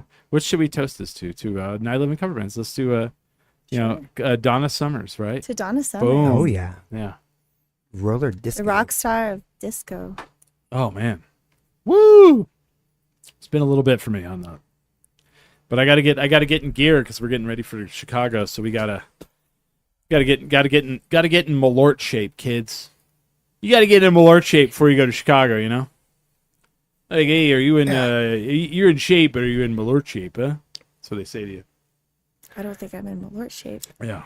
Smiley's not. Look Never. at him. Look at I him. will Look at him never. back there. He's struggling. I will never be in Malort shape. So there was a couple things that I wanted to talk about in the Billy/Wavy Hour. So an article came out today. I didn't put it down. Let me see if I can find it. Ah, yes. What is Albuquerque the king of nowadays? Number 2. Oh, no. Central Avenue is the number 2 most dangerous street in the United States. Ooh, what's number 1? I don't know. I have to look that up. Let's see. Who's beating us? Yeah. That's what I want to fucking know. Just kidding. Let's see. Second. Let me find If you ain't this. first, you're last. Right? Does that make you mad that we're not first? Yeah, I'm feeling Ricky Bobby right now. Let's see. I want to know this. Central Avenue named second most. Where's the article? Thanks, Reddit, for just posting that. Let's see if I can find. Okay, KOT. This is KOT.com. Take my glasses off. Albuquerque, New Mexico. There's no denying that Central Avenue has had some difficult years lately. Still being called the second worst road in America is in a new traffic report is a tough. Traffic Right, report. correct. Okay. See, I like how you were like immediately like, yeah, for shootings, for what? The same report said New Mexico had some of the most dangerous roads in the country, but the critical focus on Central Avenue seems unfair until you hear the numbers they cite. According to this publication, Central Avenue has had 16 deadly crashes across 3 miles at a rate of 5 deadly crashes per mile. That same stretch of road also logged 9 pedestrian deaths for a total of 19 deaths from the years 2019 to 2023. Wow. Huh. It does not say who has the most dangerous, but we're the second worst. I can only feel like I may have been involved in this. Yeah, you killed somebody? No, I mean I did pin the art project. Okay. You think the art project is at fault? Dude, you really are to blame for all of this chaos. that's Maybe going on some. right now. I got a little bit. I'd like to blame Smiley for all that art. But Dude, the art ruined Central, bro. there was a whole council on that. All right, I was just only kidding. one part of it. I know, I'm just kidding. I think like the idea was great, but then when it was really just like When it got Came implemented, out, I was all, Yeah. "Wow, this Yeah, is mayhem." Well, I was in Denver last weekend. And Denver has electric buses like we were supposed to have. Mm-hmm. Denver is actually a kind of a cool city. I'd not been to Denver since I was a young lad. Really? And it's only like a 7-hour jaunt away.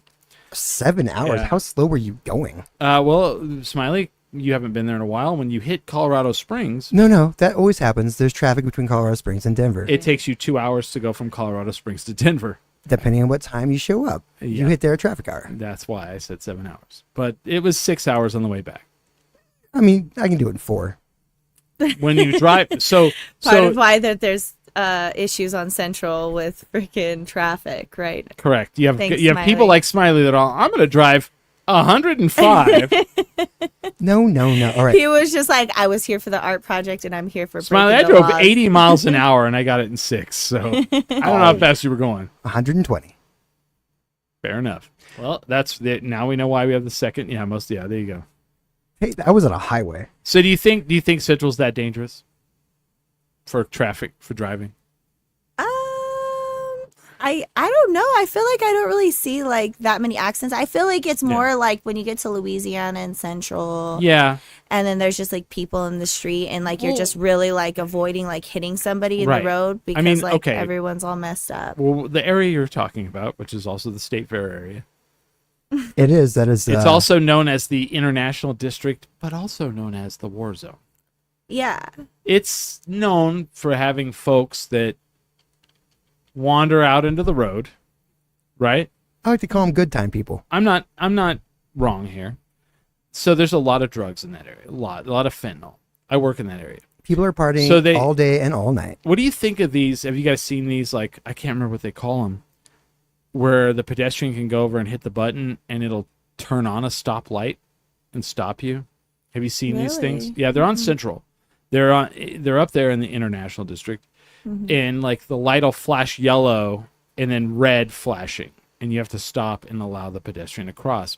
Oh yeah, they have run the pedestrian walkway. Yeah, over there on Gibson. There's one on Gibson. The one on Gibson drives me crazy because it's the problem I have with it is there's a walkway over a bridge over the top. Yeah, but they're trying to get rid of that because people keep throwing themselves off of it. Oh, all right. Well, then I don't have a problem with them getting rid of it. Then. Okay, fair enough. But or they could enclose it so you can't throw yourself off of it. I don't know. You know what? That is a good idea. It's a good enclose it. I don't know. For the cost to tear it down, you could put a cage on the top. I don't know. I think they're just going to block it off. I don't think they're tearing it down. Okay. But like, yeah, so there's these things that they've started putting on Gibson and Central that like if you're a pedestrian, you hit a button and it starts flashing yellow and then it'll stop all traffic. But it's not on all the time. It's only on if you hit the button. It's a pedestrian right-of-way signal. Yeah. And some people like hate them. Like I have no issue with it. But here's my problem. I hate it when somebody hits a button and it turns red and we all stop and then they don't go across the street. That's happened like twice to me. Really? And then all of a sudden it stops being red and then they cross the street. But I realize that they may or may not be in the right mind. I don't know, Inebriated. Yeah, a little bit, but again, I like to call them good time party people. Yeah, but every city's got to have stuff like that, right? We're not the only ones. I mean, we're not the only ones. Yeah. I just think that like we're such a small town, big city that I feel like we kind of just feel it a lot more. Yeah. And, that area, I grew up in that area. Right. And I've seen it go from, rough to just extremely bad. Right. Like, I work in that area. I go there. Yeah. So you see it, but I mean, over time, I feel like you kind of see the chaos that it's like become. He works at the Bird of Paradise liquor store on Gibson. I sure do. Do you know this liquor store? No. Oh, okay. Sounds birds of a feather. No. So it's a place. Bird of Paradise. It's a place Bird of that Paradise, it's a place I will go in the daytime. I don't go there at night. It's on Gibson and what's the cross street? Valencia. Yeah. What? Like the actual cross street, like the Yeah. light that we're on, is Valencia. Well, we're in between San Mateo and San Pedro. yeah. So yeah, I'm sure that's exciting to go to work every day. Oh, I love it. I think that I like how you're saying that very nicely. I bet that's an exciting job. Well, I've always thought like a trauma nurse at UNM. kind of like I always thought an interesting job would just be like a gas station attendant. Like imagine just seeing, because you see everybody. Right. You see every type of person because everybody needs gas at a certain point. Everybody needs to stop and like whatever. And just like the things that you kind of like see and go through every day is probably same thing like a hospital, right? Oh, being like a trained ER. EMT does help out at my job. Yeah. Have I'm a bartender, so I see a lot of different people, a lot of Oh, different yeah. personalities. That's very exciting. There's certain jobs where I just feel like you. I connected can, with you can, Narcan. Do you? Yeah. Fucking smile. That's trademark, by the way. Don't take it. Do you? So you bartend. Do you have a lot of issues with like customers like flipping out on you? Not too much. I mean, I think that there can be. I think it's just a matter of like handling people. Right. Like sometimes people just get a little hyped up and you just like need to like joke with them or just ignore them. You know what I mean? I think if you take everything so personally, I think that's when you kind of get into those tiffs with people getting worked up or being too drunk. You just kind of got to learn how to navigate people a little bit. Yeah. And I think it's okay. I've only had like a couple issues with people when it got to the point where I'm like, I lose my shit, and then I go full burke. And like, I'll throw you out. I don't care. I'll Yeah, I don't need the bouncer. Yeah, I'm we don't throwing need you out. I'm security enough. You about I to will get dealt- secure this place. Yeah. Sir. Yes. You're about to get dealt with. Yes. Yeah. But nobody gets to see that side of me, and I'm not an angry person. But I would like You to know, see your manager. She I yelled am at the manager. she yelled at us at the break. She's like, I want to talk about that. No, I'm just kidding. She did not. yes, Uh, gotta so lay the law down sometimes. you know? here's the thing that I'm like not understanding. So I get it. It's an election year. They keep posting all these things that are like crime is way down and homicides are way down, and I'm like, I don't believe any of that. I have issue with that. Like literally within 1 month this year, in 1 month, someone was murdered back here. Like they found him on the sidewalk sitting, shot. Oh, I remember that one. And then 2 weeks later, a car crashed into my neighbor's house, and the guy was shot, and he died while he was fleeing wherever. And I'm like, that's all in 1 month for me. The Uber driver. No, And this is just in geez. your no. neighborhood. Oh no, that was This was just no. I'm talking about like no, out in front of my house right there, and then this empty lot right here. These are things that didn't make the news. These didn't make the news. Yeah. This Uber is driver was like national. that was national news where the guy shot the Uber driver. Yeah, there was that as well. And like I feel like the mayor. I mean, he's running for re-election. So I feel like, and maybe I'm wrong here, but I feel like they're kind of like patting it all down. But I don't feel like crime is better. Do you guys feel like crime is better? Do you feel safer at all? I don't know. The war zone's going down. Maybe they're just distributing it more. I don't think that it's gotten better at all. No. I mean, I think that there's a level of manipulation to words, like maybe crime has been down in like the past month and a half than it has Right. been, right? So Right. they don't specify. Yeah, And that's the power of words, and that's the power of Right. politics, and that's the power of like hoping that people don't do their research. cherry Yeah. picking statistics. Exactly. And I mean, it's advertising, it's everything. We're just lied to every single day of our lives Right. in so many different ways. And we just got to choose what we believe. Yeah. You know, we can be wrong sometimes, and then we can find out that we're right. And that's just Because I don't kind like of people are like, why don't the you luck do? of the draw. You should do national politics. I don't want to do national politics. There's a lot of shows out there that do national politics. There's thousands of outlets you can do that. But for me, it's like, what can I affect? And it's like this. It's like my neighborhood, my and it blows my mind, like how little we care about our own. Like we'll care about the national thing, but we don't care about our local thing. This actually affects you. There's like an election. There's like 8 people running for mayor. And Yeah, this is a hot election. It is a hot election, I but have it not hasn't seen a mayoral election like Right. this since I was a teenager. Well, Right. I feel like in the same way that we care about like national politics and not about our community is the same way that we don't take care of ourselves, but we're so quick to point out what's wrong with other people. absolutely. Because it's easier to do that because it's not directly affecting you, right? You Well- don't have any responsibility towards it, because if it's in your community, you have a responsibility to do something about it. Right. And if Damn you're straight. not, But see, then- that's also part of it. Like people are like, they also will be like, well, that's so wrong, but it's far away, so it's easy for them to do that. But then they're like, well, here's what you can do locally, and they're like, nah, I don't really want to do that. I like my day off. I like my day off. I don't want to actually get up and actually do anything. But like, all you really have to do is vote.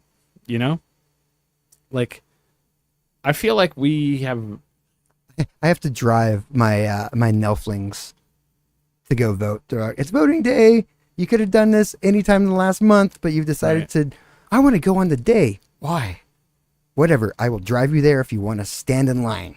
Yeah, but I feel like for this election, we really need to like focus on who we put in office as the mayor. I don't, and people are like, who do you think should be mayor?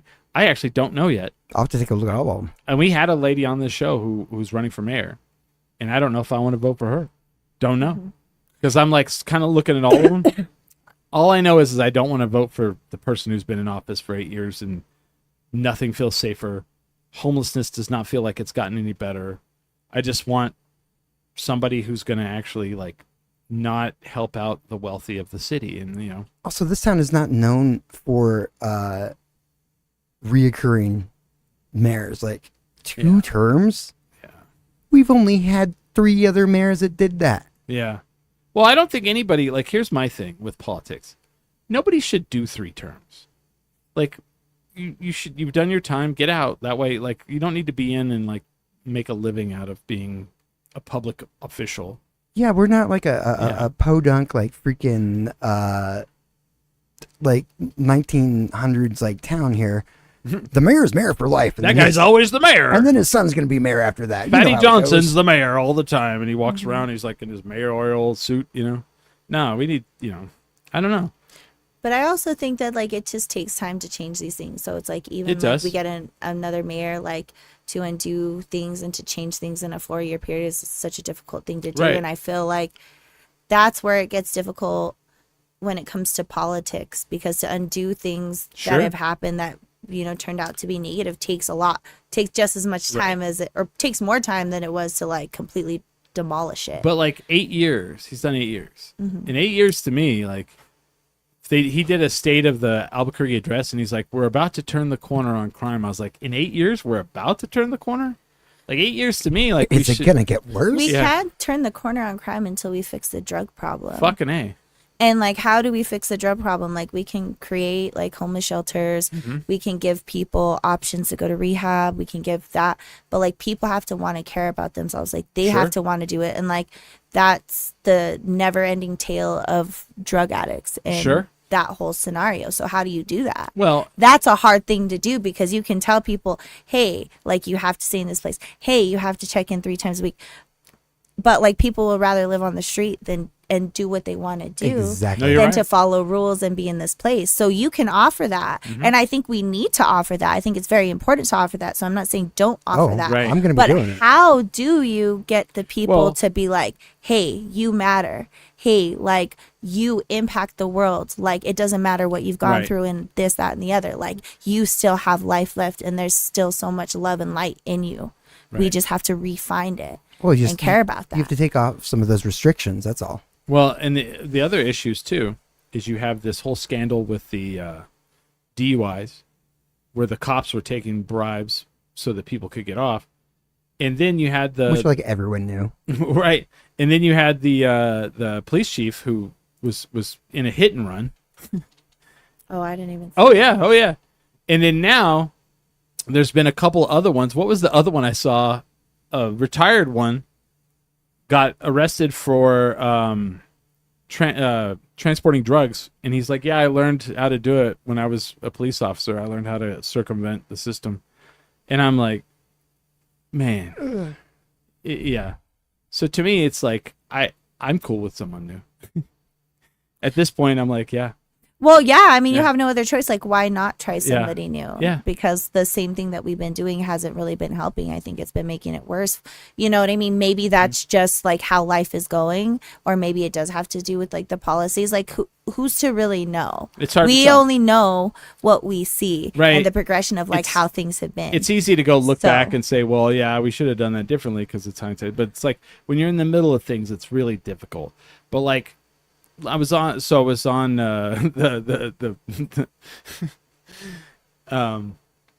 Instagram, the Foo's Gone Wild. Do you know that one? Yeah. All of these things. And so they were posting about Albuquerque, and they were like, it was the homicide statistics are down, and I was like, not in my neighborhood. 2 people have been killed in like less than a month, and someone literally goes, what neighborhood do you live in? And I said Burrellis, and they go, oh, well, that's a horrible neighborhood. And I was like, I don't agree with that at all. Like, I live by the zoo. I live by the park. There's parks. This is one of the nicer neighborhoods. Yeah.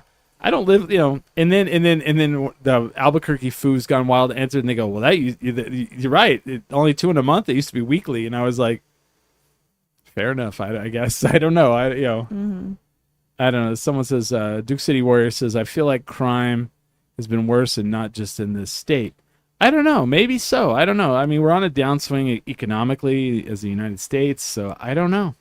People are poor, crime goes up. I mean, that's just how it is. That's just how it is, because people have to survive. It's a dog-eat-dog world, and like when you're faced with those things, like, you end up choosing yourself. And that I'm always poor, so this is just normal.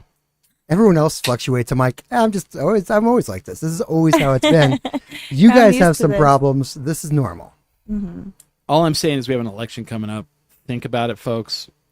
Do you feel like we're better off after 8 years? Or if we are, then vote however you feel. But go out and vote. Let's Also, like, take a chance. Yeah. We got 8 candidates. Eight That's like a candidates. candy dish. yeah. Feel free to like browse around. Yeah. I like that because like the last time there was an election, we only had like 3 choices, and it was like, No, definitely no. I guess we'll go with this. and guy. then yeah, okay, yeah, and then you don't want that. You want to be like, oh, nice, you always want a good choice. So let me ask you this question: where's a place that where's your dream gig in Albuquerque? Place you've never played. I feel like I've gotten to play all the places I've essentially wanted to play. I haven't played Sister Bar yet. Oh, so really? Sister Bar would be a great place Yeah? to play. Yeah, because I feel like people go there for music. Oh, and, totally. Like you talk about it's sound a cool wise. vibe. Yeah. I like the sound. I like the sound before the wall because the wall is controversial. You talk about controversial. Yeah. How do you feel about the wall? I don't know. I like the wall. I think I like the open space a little bit better. Right. But then, I mean, I feel like it creates a space where people, like, if they don't want to be directly involved in the whole music thing, they could have a separation from See, that. I agree with you. And here was my thing. I was like, why didn't they do a thing where they could have done like the shutter doors? Mm-hmm. You know what I'm talking about? Yeah. Not so much a garage door. Because garage doors are not thick enough to really hold the sound. But like they have those ones that like will, they're like accordion style. Yeah. like I at a feel like- convention center. Yeah. Yes, exactly. I feel like they could have done that because, like, for my thing with Sister Bar, there's a bar for people who don't live in New Mexico. There's a bar downtown, Sister Bar, very great place for music, very cool vibes, very hipstery, cool bartenders. But like my thing is if you're having a show and you want to segregate the crowd, because the big thing is they built a wall down the middle of the room, and it's very controversial in the scene. Like people are like one way or the other. Most people on the side of don't like it, and I'm not a fan. because they don't like change. Well, Now- no, I want to see who's on the dance floor. I don't want to walk in there like, oh, this is someone I didn't want to see. Wish there hadn't been this freaking wall here. Exactly. So here's my opinion on it.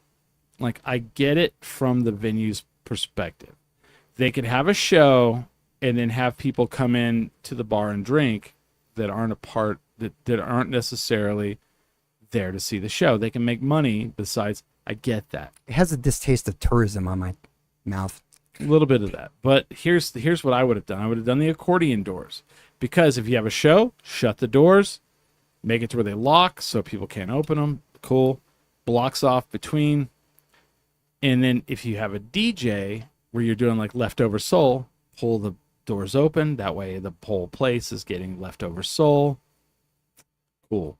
Mm-hmm. That was where I was like, because that's like I could give a shit about it when there's a show happening, but like for me, it's like when you go there for like a DJ and it's like a cool dance night.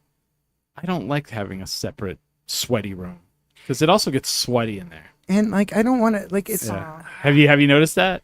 Yeah, I've only been to one. I went to a Sinister Surfer show. Oh, nice. Probably like 6 months ago. Oh, There.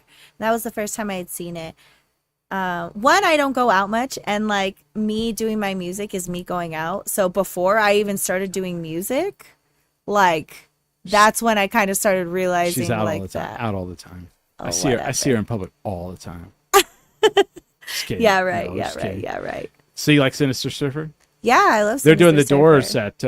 at Night Living Cover Bands. They'll do good with that. Yeah, Yeah. You That's totally you should down be there their for lane. that set. It's very important. It's very important. All right, okay. I have an idea why, but I'm not going to say it out loud. So, I am picking up what you're. I'm putting just down saying. there, I'm just Chris. saying. I'm just Okay. the kids. All the right. kids are into that band. Yeah. I know. I wonder when they're playing.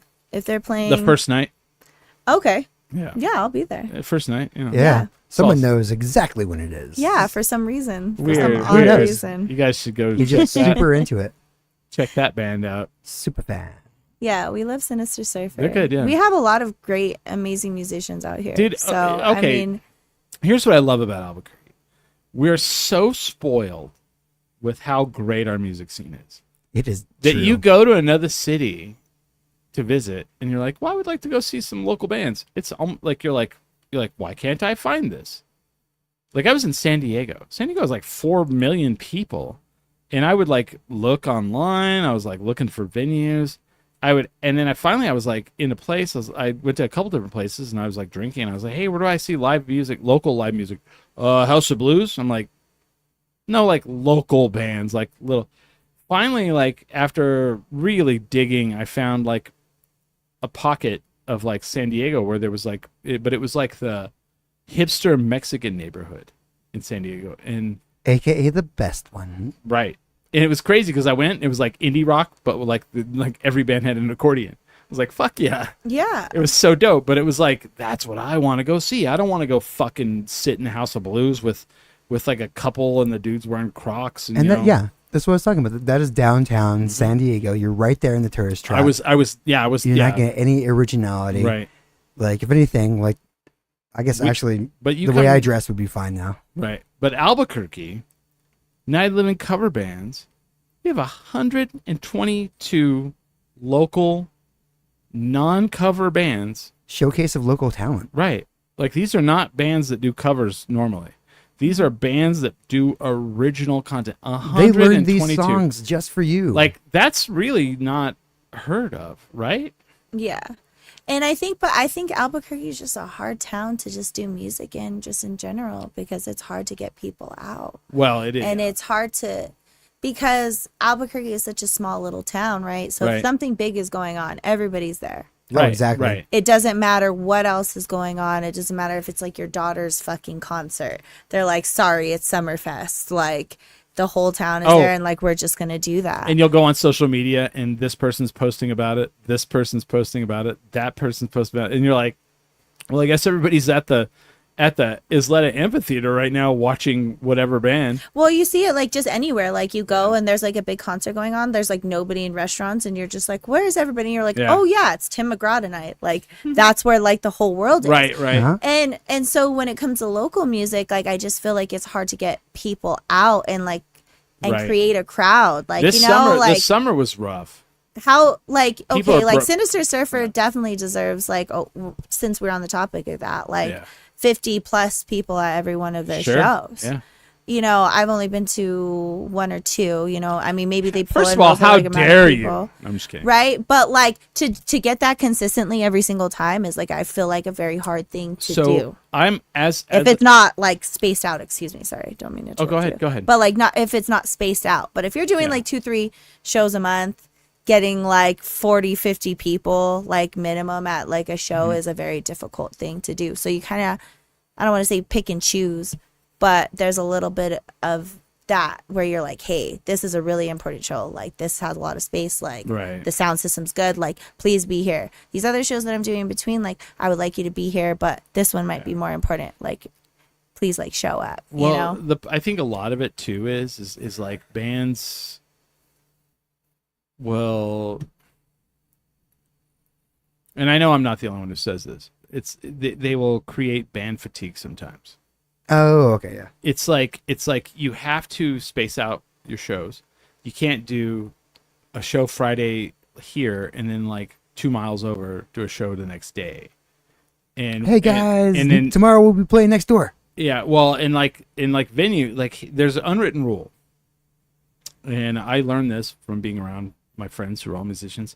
There's an unwritten rule that bookers really hate it, especially if your gig is paid. If 1 day or 2 days later you're like also in town doing a free show, like they fucking hate that. And it makes them mad because why would someone pay to go to their venue to watch you when they can wait 2 days and go watch you for free? That makes sense. And a lot of people don't get that. And I mean, it makes perfect sense to me. I would Yeah. definitely go to the free show. right, I'll wait 2 days and go watch them for free where I can sit and drink beer at a brewery, you know? Now, if you do a show that's paid and then 2 weeks later you do the free show, different deal. You're on a different pay Yeah. schedule at that point. Yeah, right. But like the I want to say this because I've actually talked to a lot of people. This summer has been very bad for like downtown. I've been talking to the bookers. I've been talking to the owners of the venues. It's been down across the board. No one is drawing. It has nothing to do with like artists or musicians or talent. It's just the economy is crap. It's garbage.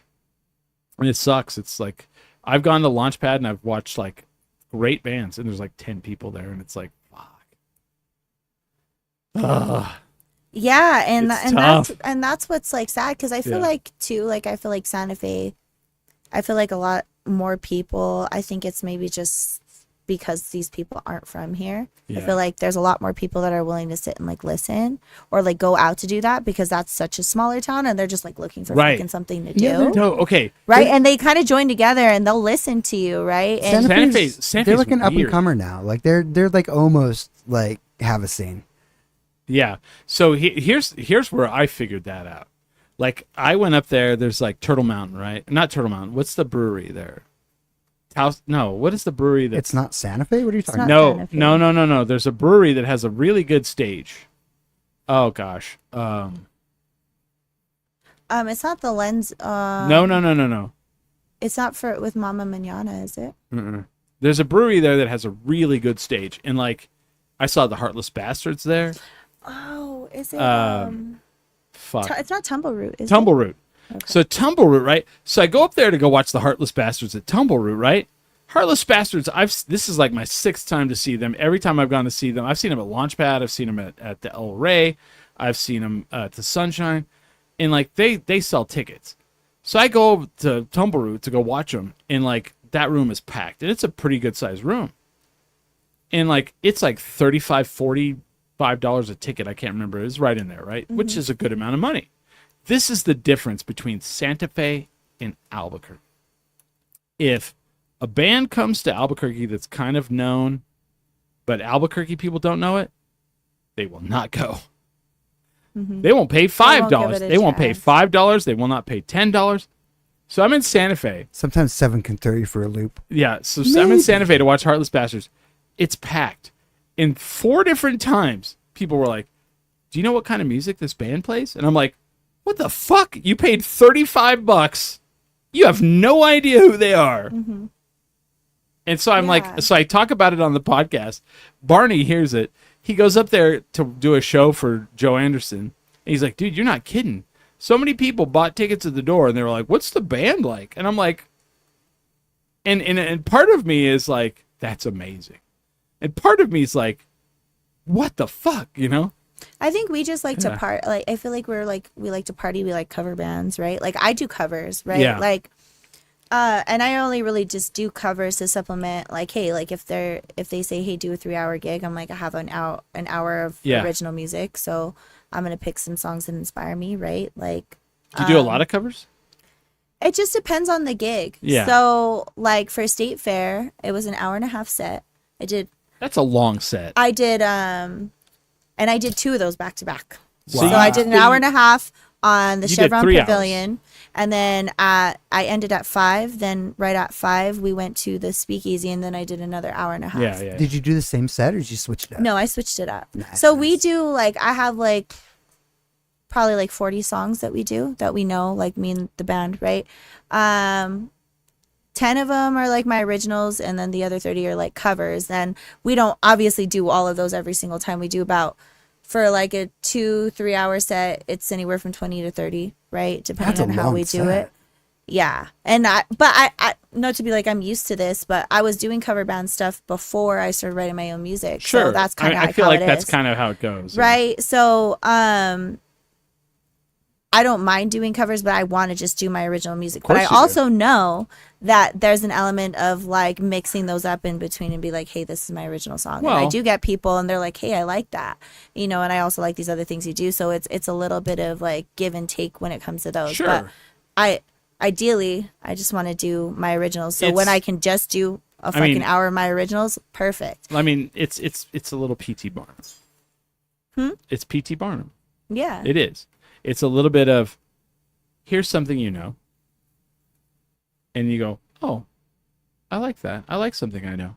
And then you go, here's something you don't know. And they go, oh, I'll listen because you did that thing that I liked. It's a little P.T. Barnum. Or enough to be like, hey, that song is interesting. Like, what is that song? It's like, Yeah. hey, that's my original. You're like, oh, because you were playing these covers, I didn't recognize that one, but I really like that one. Or they'll be all, have you ever had that where people come up and they go, that one song you did like last. Who sang that? Who's that from? Yeah, I've "That's had me." that a couple Yeah. times, and that's a really cool feeling. Like It that's should a be, really yeah. cool feeling when you get that, or they're Right. you know, they connect with it, and you see people connect with it, and you're like, okay, Right. like you know, it's hard to be up there and like really and take that, but like you can see when people are looking at you. You can tell when people are paying Right. attention to you. The worst feeling has to be though when you're like doing a gig and you're just kind of background music.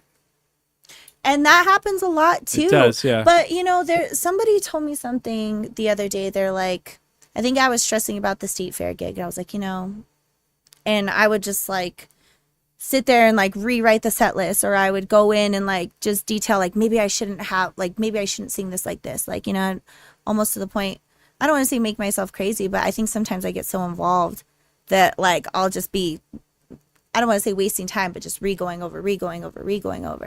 And they're like, you know, if you do 3 out of these 20 songs right, like people aren't even going to remember Right. that because they're not Yep. even listening. Nope. You care because you love music and you're an Right. artist. Correct. But how many people are really in the audience like that? I was like, you're right.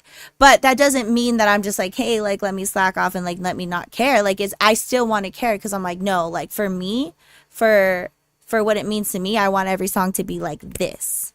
Yeah. Even if nobody gives a fuck, I give Well, a fuck. Well, that's okay. just being an entertainer. That's yes. professionalism. But there is an element of like letting go of that, like, I don't want to say responsibility, but the anxiety behind that feeling of absolute fucking perfection and like everybody's gonna listen to every little tiny little thing that goes wrong. When Not really gonna When you happen. find that, let me know, because Well- that's always what I think. But Yeah. But I think you should never let that go. And I'll tell you why. I'll say this. So whenever people go, "Hey, I want to be a podcaster. What do you think is important?" I'll go, "Audio quality." And they'll go, "What do you mean?" I go, "You could do 100 episodes, right? And you could have 5 fucking stars on whatever fucking review site. If I go to listen and I listen to episode 101 and there's a hum and it's annoying, 5 minutes in, I go click and I never listen again. Yeah. You have 100 other episodes that are like 5-star. But I listened to that one that was fucking annoying and I'm done.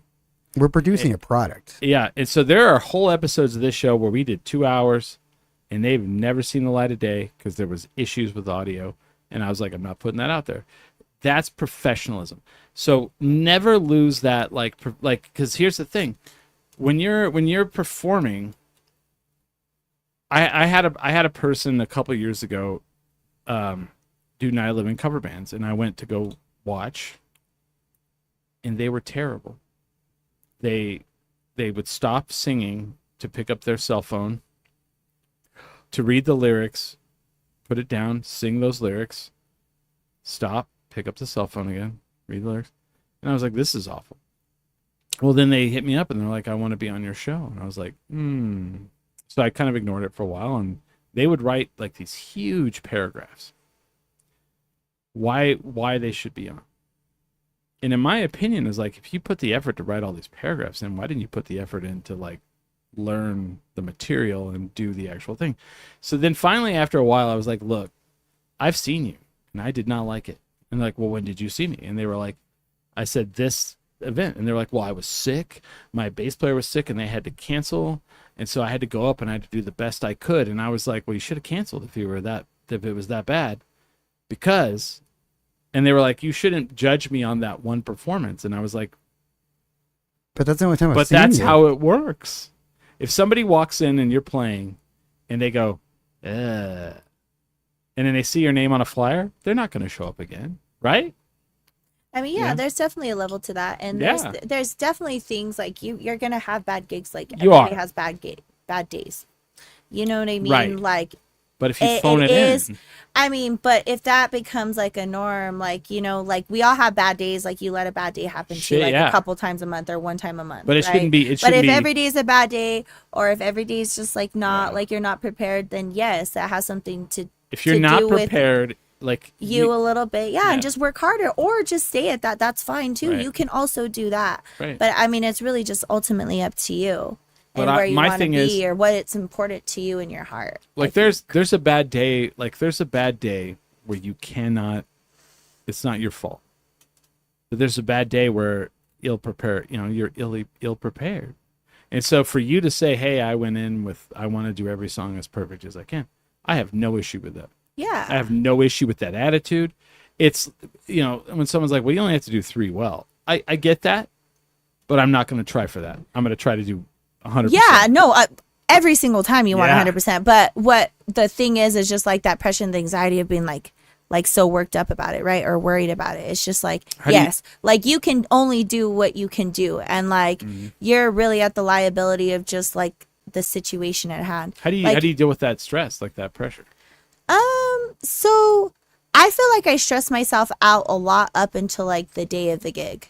Okay. And then it's like the day of the gig, I'm just like, hey, like I just kind of try to like get in a good mindset of That's how I am. yeah, of good mindset of just like, hey, like, what am I doing this for? Yeah. Like, because I love to do it. Yeah. Like, why do I love to perform? Because I feel like at home on stage, it just feels like in a weird way, that's where I belong. Right. Like, I feel the most like myself. So, and then I just have to channel that energy into that and to be like, I have to just leave everything that I have on the floor. And if it turns out good, it turns out good. If it's not the best, then it's just, wasn't the best that day. If my voice is a little rough, like allergy season, like, oh yeah, even like State Fair, like, the first set was great. And I think the second set at the Speakeasy was great too. But there's a couple moments where it was like my voice, like I could feel it. And for singing 3 hours and like your voice not being strong, like I said, dude, like the past 2 weeks, I've just been battling these allergies like crazy. Oh, it's some shit, isn't so it? like there's moments like Fucking that where I'm trees. just like,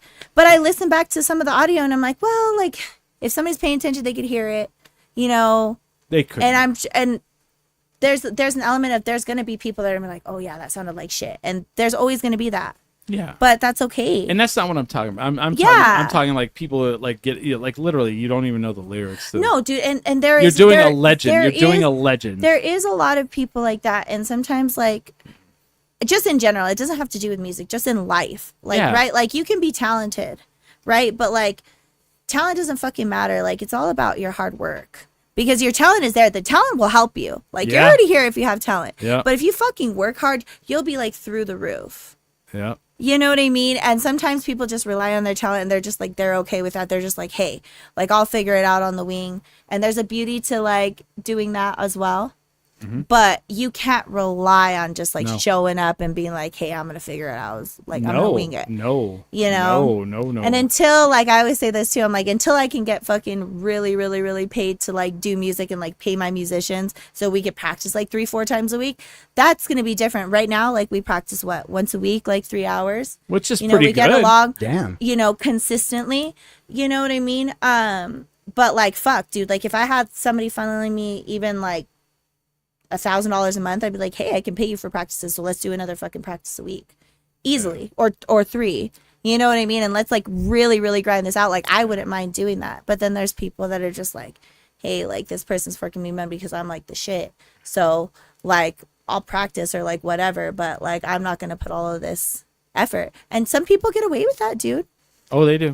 Some people do get away with that. And I mean, to each their own. I mean, I feel like whatever people feel in their heart, that's their life, that's their reality. So my reality is just a little bit different, and I like to do things a little differently. Do you get stage fright at all? No, it's weird. It's like I get the pressure right before I get on stage, and I feel like I wouldn't say that I'm shy, but I'm not a very like vulnerable person unless I'm on stage. And the pressure of that like makes me feel even more vulnerable. Yeah. But like when I'm like off of the stage and like people are like, come up to me, talk to me, I don't mind it. But like getting deep with somebody on a personal level, like on a one-on-one, is a lot harder. Yeah. And it's weird. Yes. Some people don't understand. I understand 100%. Why yes. You could just be on stage and be like, ooh. That's exactly how I am. That's exactly how I am. But like on a one-to-one basis, like in a relationship or whatever, and you want to know the deepest darkest, I'm like, this is kind of weird. When you met me, I'm in the fucking green room. I'm like, was I talking? Yeah, no, No? I don't even know how we sparked it. I think I was just like, I was like, I know you from somewhere. Right. I was like, have we met? Because you meet, don't know. then obviously in this industry, you meet so many people and like, you don't want to be a dick, No. dude, or No. like whatever. And you're like, I know I met you. But sometimes it is like you meet so Right. many people. And then also I bartend. So I'm I like- deal with a lot yeah. of people all the fucking time anyway. So I'm like, I don't know where I know you from. Do I know you from bar? Do I know you from music? Mm-hmm. Do I know you from something else? Like, where the fuck do I know you from? You know, if we haven't talked for more than like 5 minutes or like But something like that. Like I- sometimes it's hard to like, I'm in the green room and I'm quiet because I'm like, number one, there's two things. Number one, like one-on-one is not my thing. Not good at it. On stage with an audience, that's where I'm in my element 100%. 100%. You want to put me in a crowd, you want to put me in the spotlight in front of everybody, done. You want to put me like one-on-one with somebody, I'm like, ugh. But whereas they will lose me because I've just met a random person and I'm in a conversation with them. Yeah. Where the hell did Smiley go? He's way over there talking to some person. yeah, yeah. it's real interesting how I'm on the that other side of that Yeah. coin. Mm-hmm. He's like the stage presence, and when we're off stage, I'm like I'm like talking to like the janitor. All no way, really. Yeah, well then that creates like such a good duo though for you Yeah. guys. You know what I mean? It's- Like it- you kind it of is. feed off of each other's strengths. It's interesting that way. Yeah. But like, it's so weird because people will come up to me and like, you know, and I do it. So the thing too is because I do this, I'm able to do pro wrestling. I'm able to do like an MC at like a event. I'm able to do like panels at like a Comic-Con, and they're all different. Like everybody's like, well, they're kind of the same. They're not. They're not the same. They're all different. Like everything's different. Like the wrestling thing. Like I was a performer. I was like in the ring. I was like doing, like, what blew my mind is like, from the get go, they trusted me enough. They were like, you're gonna go out with this performer, and like you can talk about whatever you want, but we need you to hit these like 3 points, and that was it. Like there was no like people were like, is it scripted? I'm like, well, it's not scripted like a play, but like they're like hit this, and this. You got bullet points. Bullet points. Make sure you hit this and this. Yeah. And like you're out there in a ring and like you think music fans are rough. Wrestling fans are the roughest. I could see that. I mean, Immediately wrestling's- they will tell you how fucking shitty you are Yeah. right away. But immediately they will also tell you how awesome you are. It's like this weird extreme. And the most fun stuff I've ever done is in a wrestling ring. And then I do the cabaret show. And that's a whole different thing where I'm like judging in front of like I'm in the front and I'm telling people, I'm judging other people on how they do, but I'm also being judged at how I'm judging. Mm-hmm. Does that make sense? Yeah. Like, did I just say something very funny and witty and smart? And, if not, then, well, I don't know why he does this. I think Yeah. we're all in this like Yeah. like everybody's judging us at like any given time. I just Constantly, think right? that like sometimes when you're more out in the open, you're more vulnerable to that. Oh, fucking You know, A. before I started doing music, I feel like I just never had like any problems or I never had any issues. And not that I have issues But it's with anybody a now. good problem. But I feel like there's some people that just automatically don't like me for like no reason. Right? And Brody. it's like, Brody's one of them. dude. Immediately she hates you. Yeah. The dog is literally sleeping next to you. She loves People who are fans of the show I'm know impressed. that's crazy. Yeah. You see this, guys? The dog is literally sleeping. I'm pretty But sure. Tuck her down. here's the thing though. The hate or love thing, and I think that a lot Yeah. of it has to do with sometimes people don't know what you put into it, and they're like, "Hey, this girl, somebody came out of nowhere, and like, why are they here?" Right? And you don't know, and you don't have to know. Like, we're not supposed to like know everything, Well, but like, you got to experience it. But to people are going to understand hate it. you. Yeah. Here's the thing. If they don't hate you, you're not doing well. Yeah. Does that make sense? Yeah, and I'm not trying to say people hate me No, or no, like no. that type Oh, of I'm thing. sure there are. But there is like I feel that a lot more Yeah. in like my life since I've been doing music, or Yeah. like sometimes people will question me or like It's a I've had- competitive. I've had people that like, how do you get these shows? I was like, dude, I haven't booked a show. I was like, all of these shows, I was like, I've been fortunate enough like people just offer them to Well, me. and then people will Or say like, things. And, or yeah, they'll say things, right? And like, but I also like talk to people and I network, like, Yes. I don't sit here. I don't sit here and be like, hey, like hire my bands. Like I just like, hey, like I do this, like, you know, blah blah blah. Like here's some videos, and like if you like it, if you ever like are interested, like, you know, let me know. And it's never like a pushy thing. And then you know, some people will hit me up and be like, hey, like I thought about you for this certain thing, like yada yada yada. And I also took like all these stupid opportunities, like not stupid, I shouldn't say stupid opportunities, but I'm saying like all these random things. I was like doing these weird open mics. I remember my first solo show that I did, like, was I forget what it's called, but it was right next to Chiba Hut, and it's closed now. Oh yeah. Right, and they used to do open mics. And it was like a Friday night, dude, and I was like, cool. I was like, all I have is these tracks. I don't have a band. Like, I'll sing like 4 songs. I have 20 minutes of music. Like, fuck it. There was 2 people there. Yeah. You know what I mean? You have to pay those dues. And you do that, like, right? But like people think that you don't do that. Right. Like, no, those things have to happen. Well, as a performer, like, Is that Arby's? Yeah, like I was performing at Arby's with my curly fries, like dipping it in the fucking nacho cheese and just like, God, no, you know, the just kidding. place, the place next to. it was not Arby's. It was wasn't Arby Arby's. Winnings. Arby's. Oh, Winnings. It wasn't Winnings either. It like they had turned it into like a Yeah. little bar. I don't Yeah. know. It wasn't there for very long, and it was a cool Oh, it little was the spot. place after Arby's. Yeah, it was a cool little spot. But So, as a professional, I've learned 2 lessons. What was it? It was like networking is the most important thing. And then the other lesson was say yes to things that you deserve until it's time to say no. And like when I say the no thing, like, you know, say like, because like so many times people are like, hey, what do you think about doing this thing? And you're so self-conscious about like how untalented you are, you'll say no.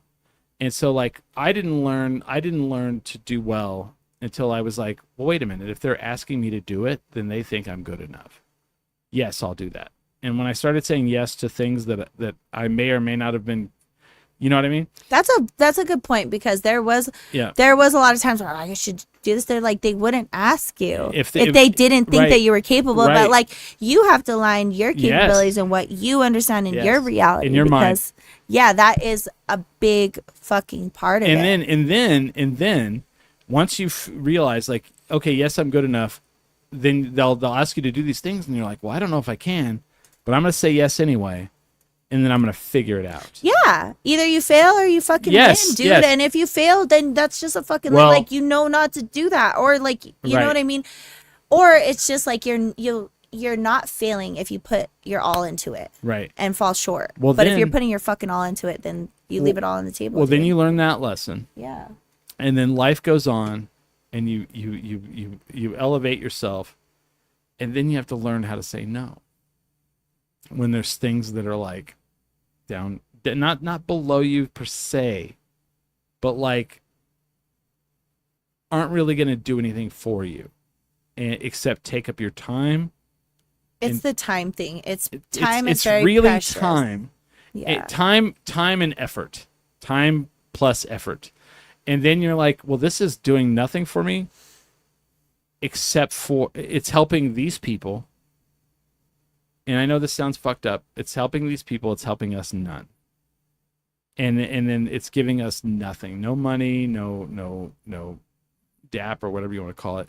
So we then never get money. I know. So then there's where you have to be like, yeah, we're really not going to drive 2 hours. Like we've been asked to do shows like Las Cruces, and I'm like, I don't know what that's going to be like. I'm not going to drive 3 hours to not get paid, and you know what I mean. You have to say no to, at a certain point. Yeah, and that's, you know, are you hungry enough? Or are you but are you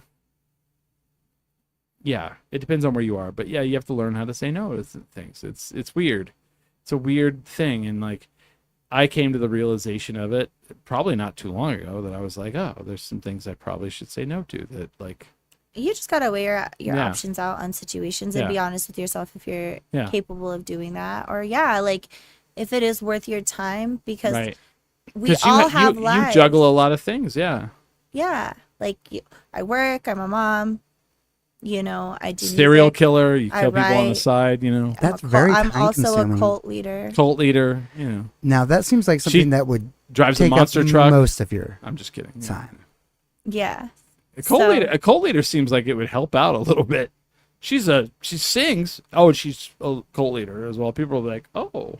I mean, I think you want more grass, you want to get to more people than just your cult members. I mean, yeah, well, I mean, it starts with the cult members, and hey, then Smiley, they just go branch out and get other Amorians. I have 20 cats. Amorians. They all love everything I do. Yeah. Like, it's not the same thing. Having your own wrangled audience. Yeah. Yeah. But it happens. All right. Well, we've come to the end of the show. A very good conversation. Very fun. See, I love where this show takes us. Sometimes we go all over the place. It's fun. It's fun. Good conversation. Serene Amor. You can find her on Spotify, on Apple Music. Not Pandora though. I'm just I kidding. don't know. I'm sure. Who knows? I can't Every imagine. once in a while. I can't. I'm sure you're on. Check it out. iHeart Music maybe. Yeah. Yeah. All the streaming Do you platforms. have a music video? No, I need to work on that. You That should. has been one thing that I know Smiley. now this You need break someone from in a music music. video. If you need some people in the music video, Smiley and I are free. We do music videos. I'm in the dog jury video. Okay. I'm a professional actor. I'm gonna keep that in. You're a professional actor. All right. I play multiple roles in the dog jury video.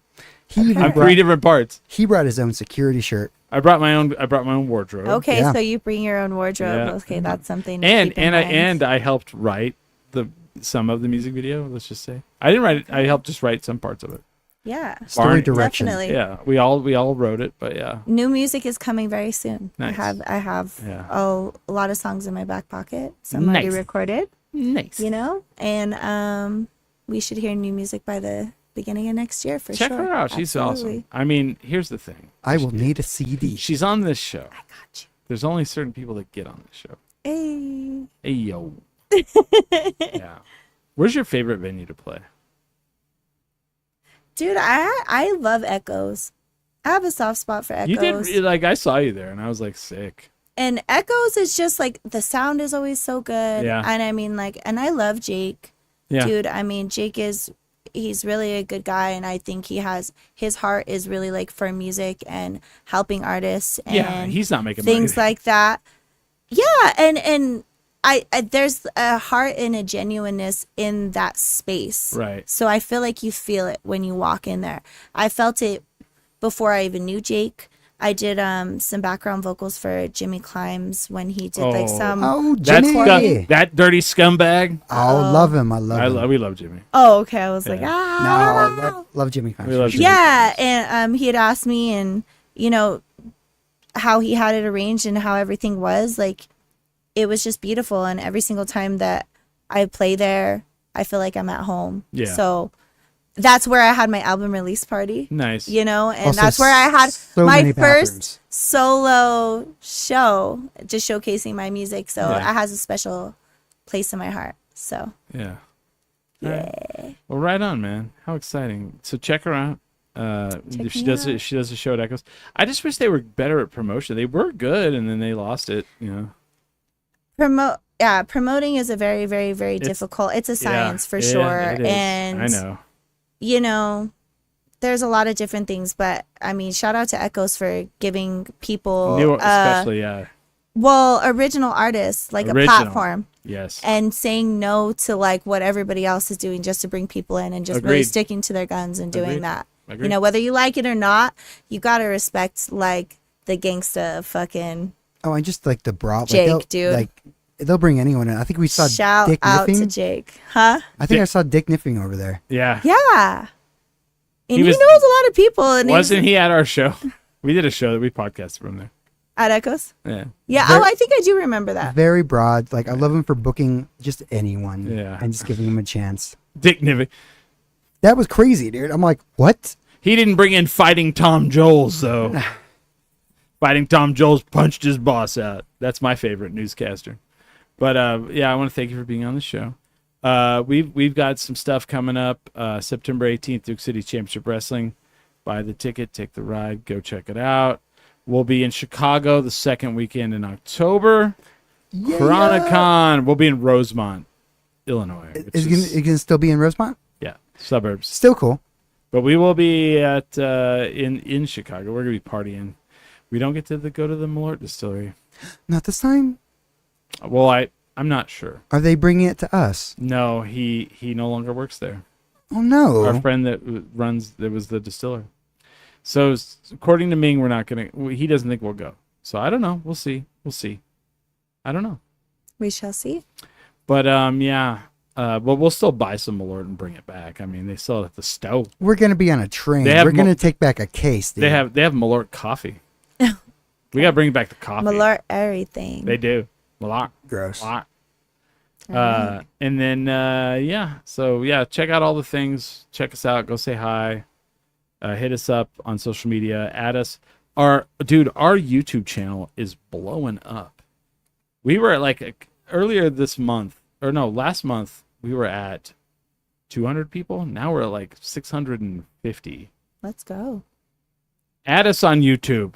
Let us get to $1,000 so we get 1,000 people so we can that's gonna take monetize a while, our channel. Monetize it. We were over 1,000. We lost like 400 out of nowhere. I don't know how. I think it's probably all, something I did. Yeah, probably. Just blame it on me. That's my job on this operation. My fault. No, that smiley guy's a sack of trash. Yeah, but we love him anyway. I don't know if they do. They unsubscribed immediately. The red glasses. No, thank you. I have different red glasses. You do. All right, we're gonna get out of here. Thank you, Serene Amor. With that, we are 10 drink minimum. Oh yeah.